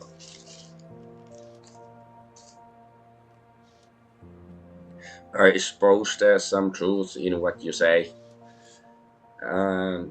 It seems I've gotten through to him. Clean up your act, Grace. Clean up your act, Carlisle McGrady. Those children are your responsibility. All right, bloody hell, woman. No need to harp on me anymore. I'll get it done tonight. Successful negotiation. I should let Dolores know the issue is resolved. All right. That seemed easy enough. Let's go see Dolores.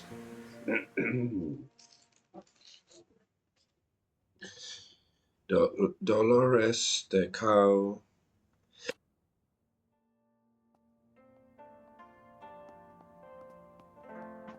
Ah, I'm coughing like a Scotsman.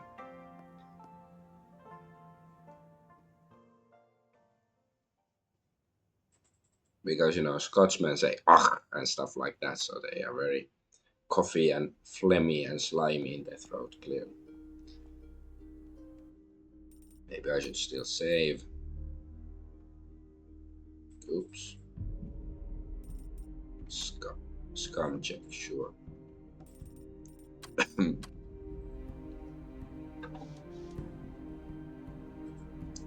Lovely to see you, Clara. Have you taken care of the thorn in my side? Carla and McGrady sees the error of his ways. Oh, indeed. Well, color me impressed. I suppose it's time for me to hold up my end of the bargain. I had those papers done up like you asked. Thanks, Dolores. I'm not even sure why we need those papers. Is it for the murder investigation? And here they are. All the documents and identification. I need to start a fresh new life. Ah, okay. So papers, okay. Identification documents. I was like, was this newspapers? I thought we were asking for newspapers, and then I was like, why are we asking for newspapers? Maybe I don't know, brain fart. Yeah, that makes sense. Yeah. Because the Canadian guy, he has fake papers for me, but they cost too much or something. Okay, now all I need is the team to make the voyage. And before you go, here's another item I believe may be of interest. A Brisset fan. Gorgeous. Impossible to find, even in London. Oh, thank you, Dolores. I'm almost tempted to say it's too much. Almost. So we got a fan. Yeah. You really helped me out behind here, Clara. I won't forget it. I mean, the gratitude of Dolores Chen is no small thing. Anything for you, Dolores. Yeah, don't rub it in. That's more like it. Alright.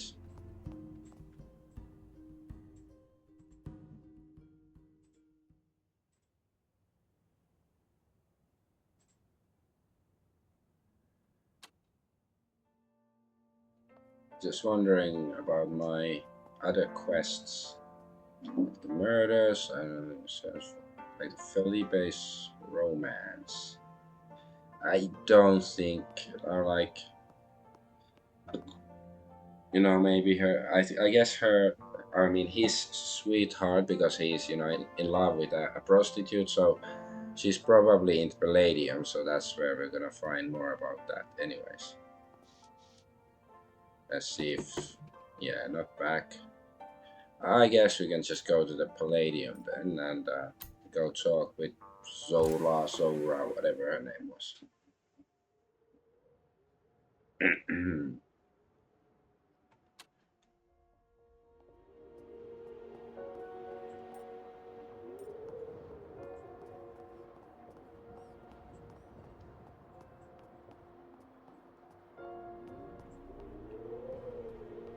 Palladium.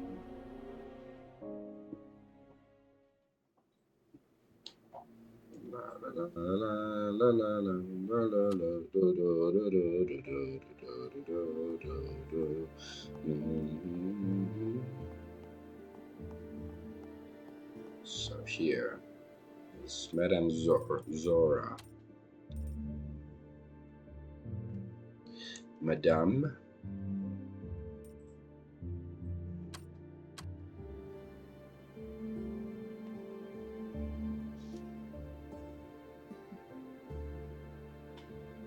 Yeah, so I guess she can be long-winded at times, especially if she's in the mood for a lecture. So yeah, let's just go in because I think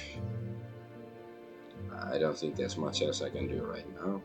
Hopefully, I can still do those things later on. Or is this the only chapter I'm gonna be able to play this character?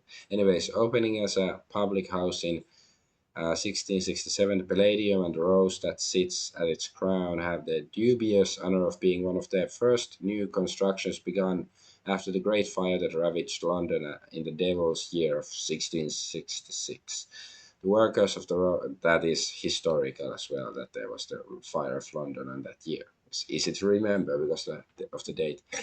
The workers of the Rose have been long claimed that it housed a brothel as well, and despite its occasional forays into social acceptability throughout the centuries, as its deed has changed hands, it will always return to its original state. Regardless of history, both the building and its workers have been reasonably good to you. A warm and lively air, pleasant conversation, and a wafting smell of bergamot will greet you at the door. There's the matter of Ivana to deal with or to ignore, and you need to see Madam of the House before tonight's performance. A day's work that is only distinct from its predecessors in that, for good or for ill, it is your last.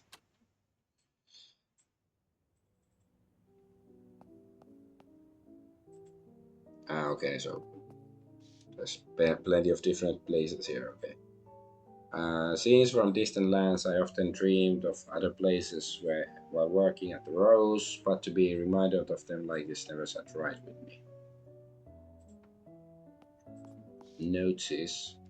Don't fucking believe this. Mr. Sykes, I demand you lower your voice while in my establishment.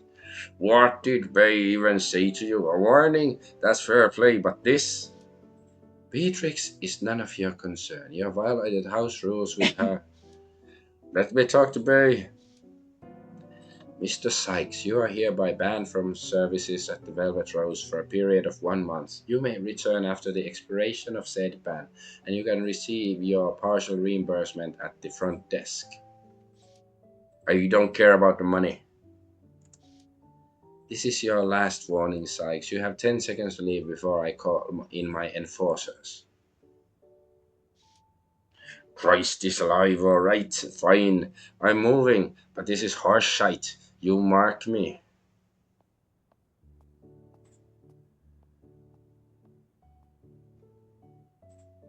Okay, how does like Christianity and like Minotaur men and Cyclops, where do they fit in? Like, do, did Jesus die for the sins of Minotaurs as well?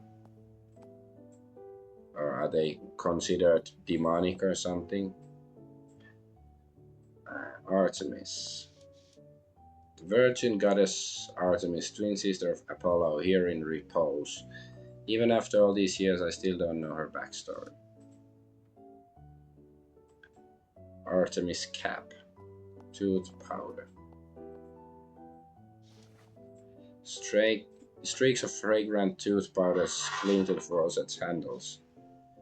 Perhaps left by a client, but more likely a worker, if only the Johns kept up their rituals like we do. Prostitute's client.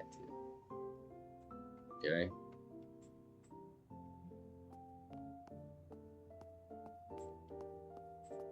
Luxury booth. Someone discarded a few loose coins here. Where is not one, not. Ooh, 3 shillings. Spittoon. Tucked under the born settee is a pail full of tobacco juice close to spilling over. A piece of furniture also known as a conversation seat with 4 seat divisions and a central backrest. Yeah, like some of the museums in London have similar kind of seats. There's a lot of cool. Grand piano. Oh, I'm off to play the grand piano. Grand piano by the German designer Steinweg. Hey, that's a company, right? The piano maker that later changed its name to Steinway. Okay. Shipped all the way from New York City. Lou. That's Lou. Looks like she's sloshed, which is unfortunately not not infrequent state for her. Sloshed is drunk. Oiled up at this time of day, Lou. Dare I inquire as to the occasion? Oiled up this time of day. No, no, that's the tipsy or drunk. You know it, how it is, Clara. Life's nasty, brutish, and short, and then you die, so you might as well make the most of it. True enough, that might die sooner rather than later. What with the courtesan killer picking of working girls like us? I won't lie. The notion has me proper afraid, afeared. That's very sounds very old school. Content over there. Well, we look after our own. Zora won't let anything happen to us. Oh, hey, she'll do what she can when she isn't being controlling stick in the mud. Uncharitable but fair. Any plans for this evening? Nothing special, but I am looking forward to your performance tonight, Mrs. Reed. Oh, stop it. I haven't nothing I haven't done before. I wouldn't be too sure about that. You've got a look about you. Tack, play it off.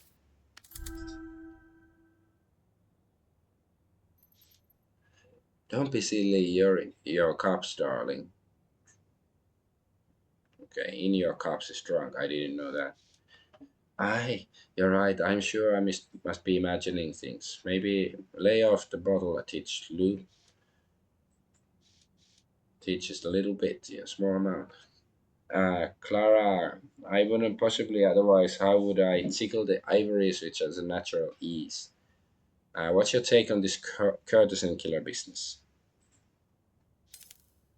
I knew one of the girls I did, Hannah Lind, what her name was. She used to work here, but she moved on ages ago. Recent victim of the courtesan killer.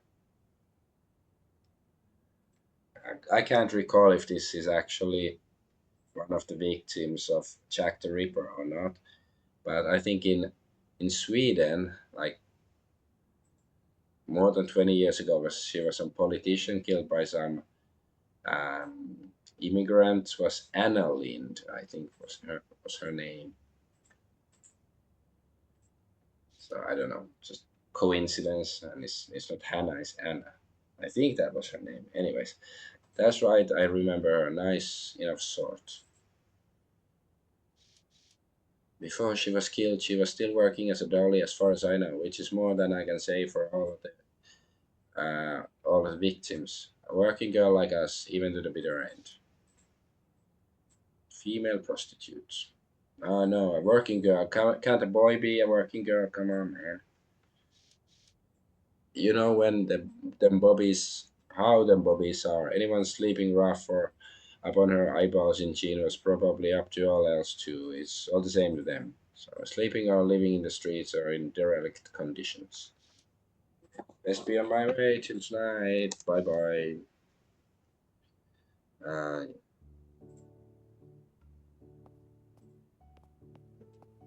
oh, there's Madame Zora, but she's like on the other side of the wall. Bottle sweating must be recently served. But then abandoned, perhaps this patron was struck with a more salacious craving. Ooh, how salacious. Yeah, have to go. Athena. Rendition of Athena, one of Zeus's many daughters, and a goddess of wisdom, poetry, and strategy, and combat through smartiness. Flask.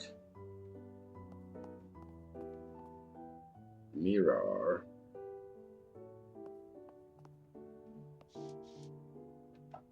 This was always the best place for a dolly to get a good look of her at herself before meeting the customers. Content or better, I look good. Ooh, I still got it, and saints help anyone who says otherwise. Let's do a save. Save Savalas. Okay, I don't remember why I named it like that.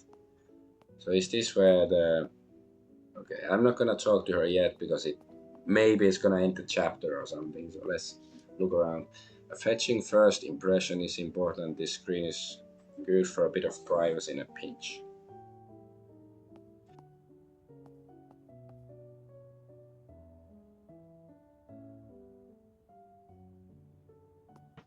Coughing like a Scotchman again.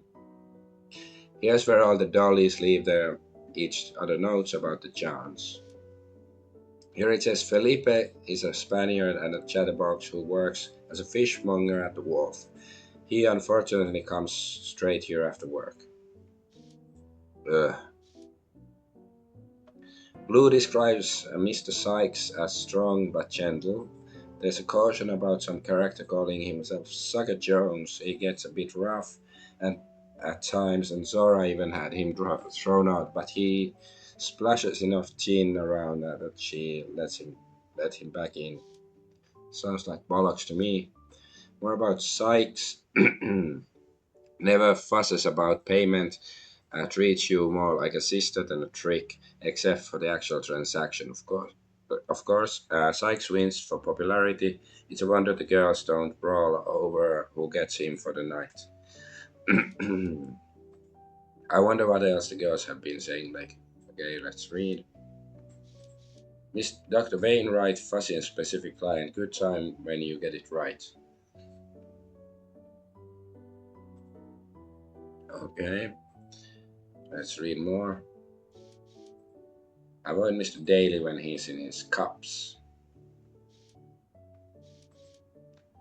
And Sykes' misplaced watch, reward to the dolly that finds it. Haven't seen Suri in some time, perhaps she's seeing someone. So wait, so she's also a prostitute, but she works in the hotel. If that Frenchman sneaks you brandy, why no? So Bernice, tonight Lou, I want a cut. That's our complaint to Madame Zora. Brand of luxury cigarettes. Felipe, go fetch Ariana if she isn't already sending to him. So guys, Ariana the one that Felipe likes. Riley Jones, polite, kind, pays well, highly recommended. How many are there? Oat seller, sweet fellow, but don't bring up cider with him. That'll make him want to talk unendingly about it. Nigel Poppycock, ego bruised easily, incredibly high maintenance. Ego is a bit too, early 20th century language, but whatever. Not Victorian. S. Fisher, Sam Fisher, easily distracted by poetical recitation of Sappho and Cynodor. P. Nolan came in and asked for the weird stuff but refused to clarify, responding, you know, winking when asked, left without services performed. Okay, that sounds fun. V. Phillips, skittish thing, but quite a cuddler, however, kisses like a dead fish, needs work. Sabag, not into the physical stuff, still knows how to touch a woman's soul with his wittiness. P. Stark, unconventional taste but very sweet. Theodore Firebird, mostly wants to talk about conspiracy theories, just nod and look impressed, he might give a good tip. I guess special conspiracy theory is far too modern term to fit into a Victorian game. There's nothing else on the board, okay. Wasted enough time. Yeah, wasted just the right amount of time. Scratches dot the desktop. Sometimes we need to reflect after a night's work. Or write a letter home.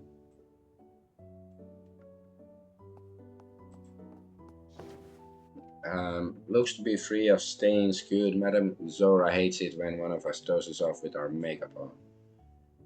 How about the calm job on?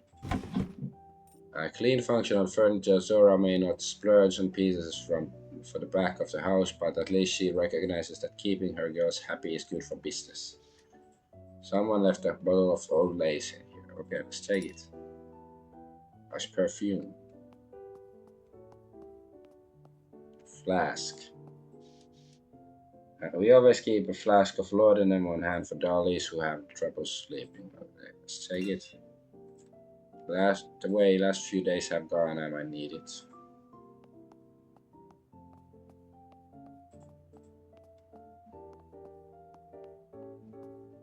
I wonder if this guy is the. Perhaps the client in this room is in fact Dr. Wainwright. Aside from the blindfold, he looks to be dressed like a physician, but I can't confirm without speaking to him directly. That might be worth the risk. I better just mark the window before he catches me. Okay, let's save blue slips. That sounds good.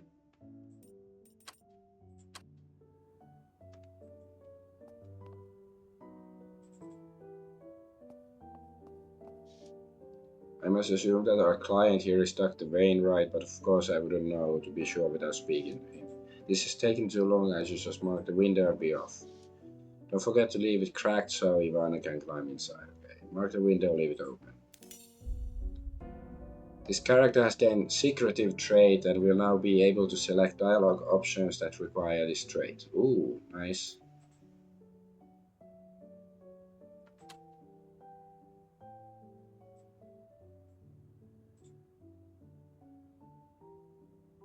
I don't know, let's try to talk to the guy still. I'm curious.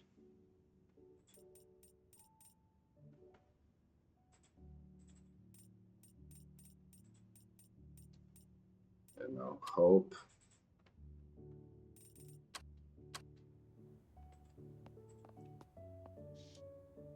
Don't push it, I'm lucky he's tolerating my presence as is. Okay, fine. Yeah, let's go talk to Zora then. Zola the Gorgon. A cup of tea.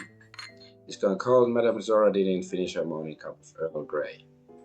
Tea, Earl Grey, cold.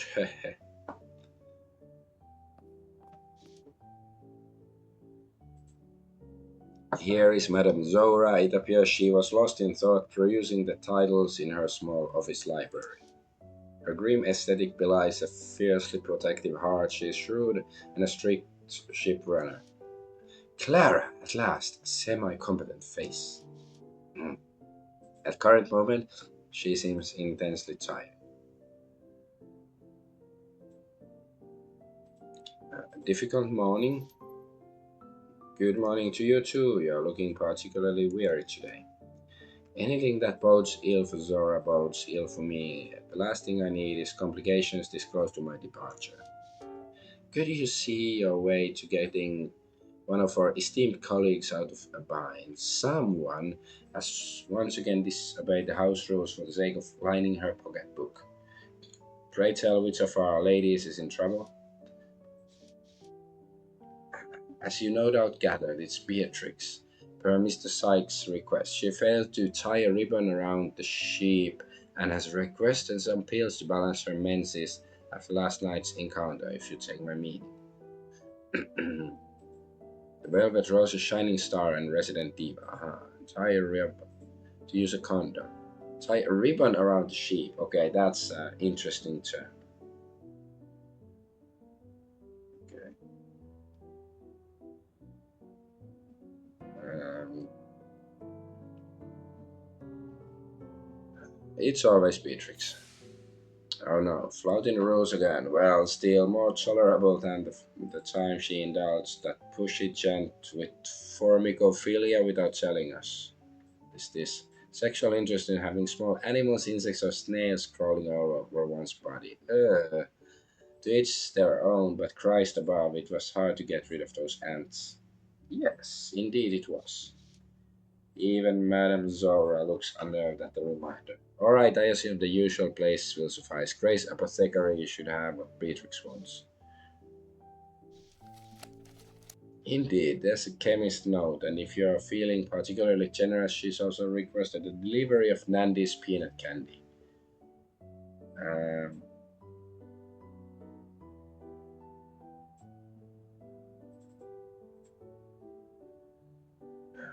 I might see my way to helping out a friend.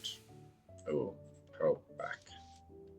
It isn't your responsibility, but I would be thankful for it. We have quite the evening ahead of us. As popular as our coworker is, she's a diva through and through, and it might be prudent to ensure she's in high spirits.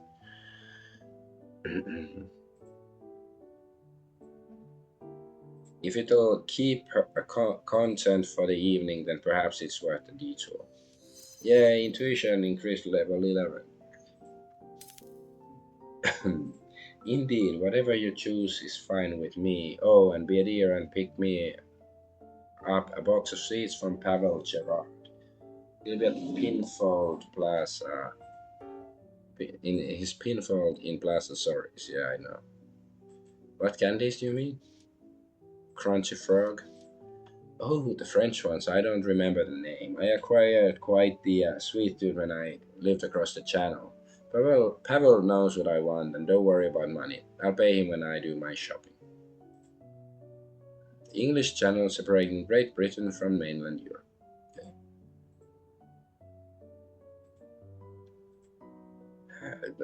I don't see the point of telling my time in France. Very well, I've got the candies too if I have the time. Now then, you look like you have something on your mind. Anything else you wanted to talk about?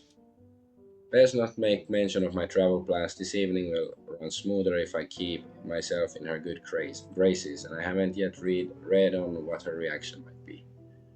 The courtesan killer. What do you think about the courtesan killer business? You have a sharp mind and you've been in the trade longer than I. Vile business. Wild business that, though hardly unprecedented. Divana knows there are plenty of animals in this city that try to prey on us now and again. Slavic goddess. You needn't. You needn't remind me. And as always, it falls to us to close ranks and protect her.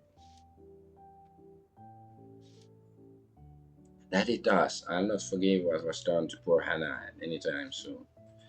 Hannah was found brutalized on Cannock Street in a month past. She was once a fellow worker here at Rose some years ago. Yeah.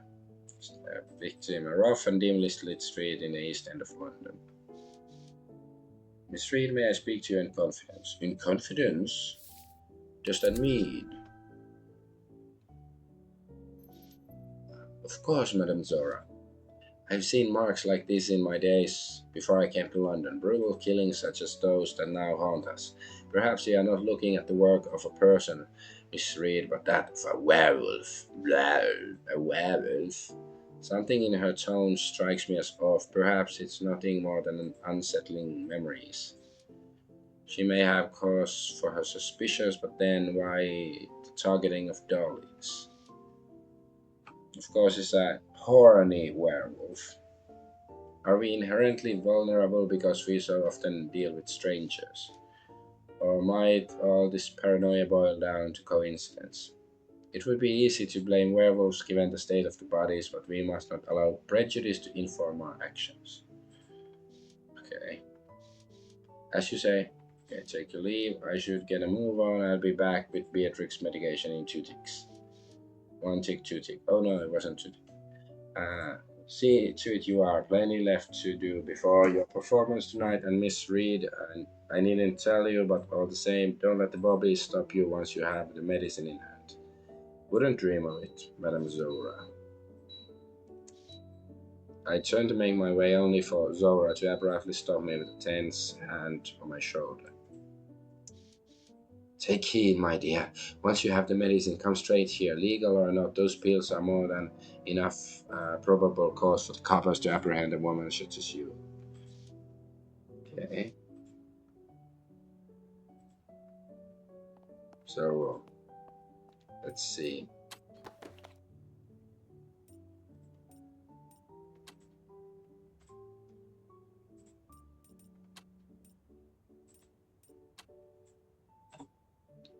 So yeah, both are at Sorry Square. There's the apothecary and then it's the rat dude. Royal Rat Authority.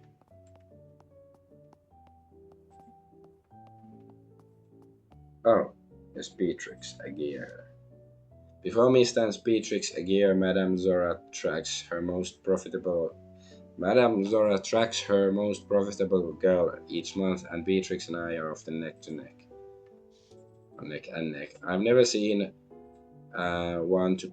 I've never been one to puff my feathers over how many Jones I top a month, but there's nothing wrong with some friendly competition.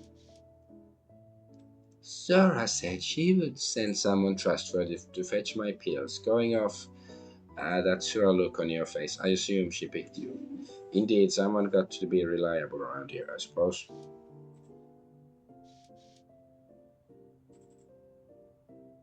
Right then, fetch away, or did you need a moment of my time? Mention Sykes' outburst. I know Sykes has a bit of a temper, but you were the last person I expected him to take it out on. She rose her eyes while waving her hand with nonchalance. His favoritism doesn't exclude me from his tantrums. Besides, he'll be back tomorrow. Madame Zora has banned him, I'm afraid. Her eyes flutter with sudden realization. Do I detect a hint of remorse? Maybe it's untrue that maybe he didn't hit her or whatever she claimed. Still, she's composed again in an instant. She gives me a petty glare for witnessing a chink in her armor.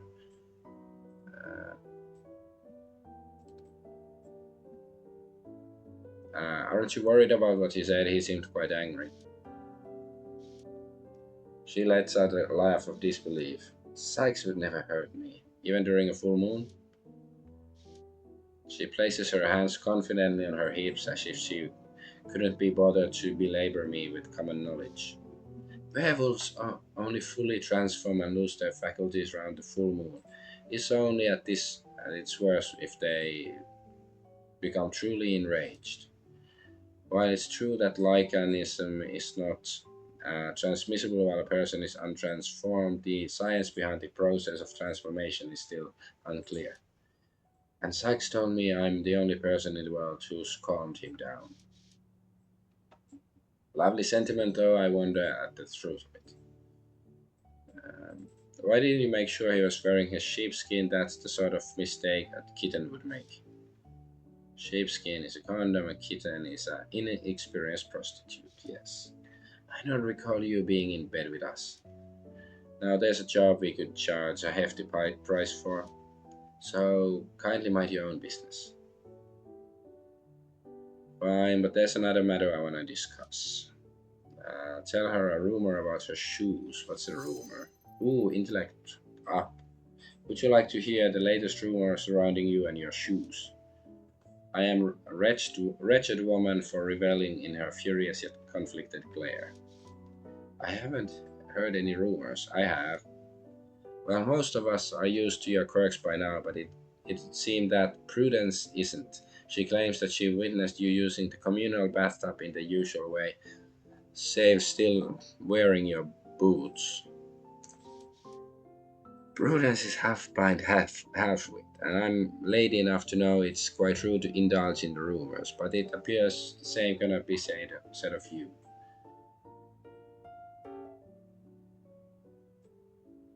It was just a bit of ribbing. Teasing. She shoots me a terse look while defensively crossing her arms. This conversation is over whether I like it or not.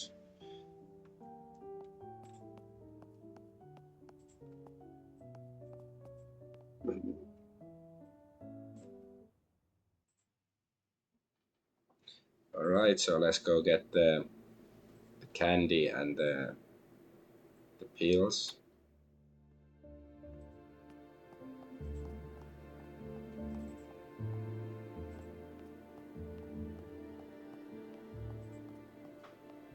So annoying, I have to go all the way out. Why can't I just fast travel from here?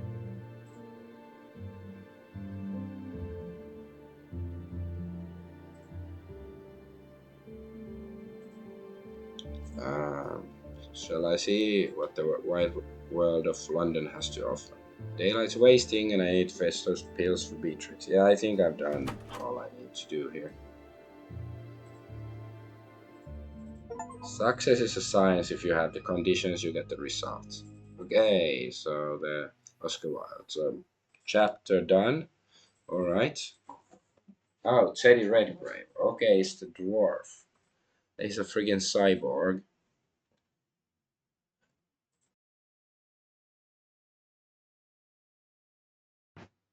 All right. Beat back the terrors of East London as Redgrave, a monster hunter extraordinaire, deciding for yourself what makes a monster in the first place. Ah, there's also some automaton, or is it like Teddy's pal? Maybe it was that. So whether find this critter or an idea for a mechanical contraption, Teddy can't help but chase his quarry. But is he truly chasing what lies ahead or fleeing from his past? Dun dun dun. Alright, what's the impulse? Battle scarred by his military service, Teddy gained an appreciation for getting his hands dirty and indulging in his animalistic side. Alright. Impulse is your primal instinct to survive. As a hunter, it has your back, is fond of temptation even when danger is not afoot. Keep it under control, but listen to your urges when you're not threatened. So it's basically the animal instinct or whatever it was on the Minotaur guy, I guess. Ingenuity is blend of observation, imagination, paint a mental canvas of the world you want to see, then design the blueprints to make it your reality. Analysis Wait, Analysis is an engineer's sharpest tool. When a puzzle needs solving or an engine needs fixing, analysis breaks the problem apart and puts it back together. And trait brutal. You're a powerhouse, and your strength can be both a blessing and a curse. Um, okay. Yeah, we don't know what the devil does. Ingenuity, losing some limbs hardly robbed Teddy of his shrewd mind and senses. An inborn sense of structures and systems helps him carefully negotiate delicate tasks. So yeah, this and empathy is how you connect with other creatures, whether they are made of flesh or metal. You might be a monster hunter, but that doesn't mean you wouldn't stop to pet a dog or a centaur. I wouldn't. You wouldn't pet a centaur, would you? Creative. Be it a machine or situation, you have a knack for improving things with a flair that is all your own. Major Argonaut death sounds very um, not ominous at all. I mean, analysis, ever the engineer, Teddy sees people, places, and happenings like machines, objects requiring close study to make sense of their intricacies.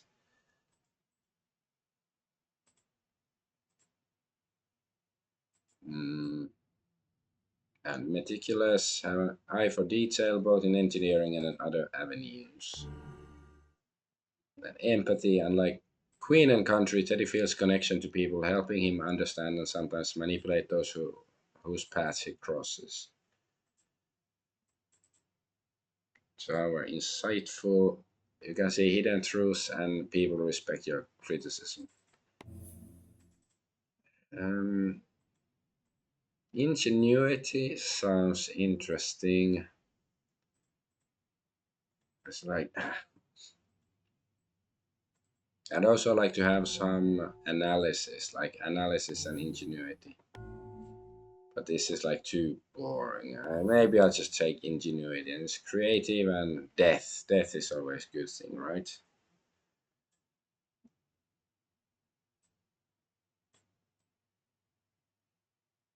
Yeah, let's get this. You are Teddy Redgrave, monster hunter extraordinaire with a humble four walls inside an old clock tower. The furnishings are sparse in your dusty home workshop, with more priority given to machine efficiency than creature comforts. Mechanical odds and ends litter the floor, like a second skin that will never get properly buffed. The simple single bed is for dreaming up inspiration, and the grease laden work table has seen many a project to fruition. The neighborhood itself, the Red Lantern Lane, is convenient for its quietude and in the evening, as well as being home to your favorite haunt, the Red Lotus.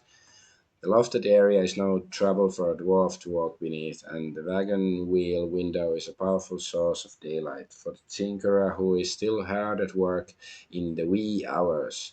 You are you are the tensor lamps positioned about the room, training illumination on whatever invention is at hand. And there, okay. Maybe I should just um, end the stream here. That's a very good place to do it. Otherwise, I would have, I don't know, played 20 minutes more or so, but since we are a new character, new stuff to do, so I guess it's, it is good to get a, fresh start tomorrow and stuff. So I'm Adventure Argonaut. Thank you for watching, and bye bye. And I was trying to come up with a witty comeback about Victorian England, but I couldn't. So bye bye.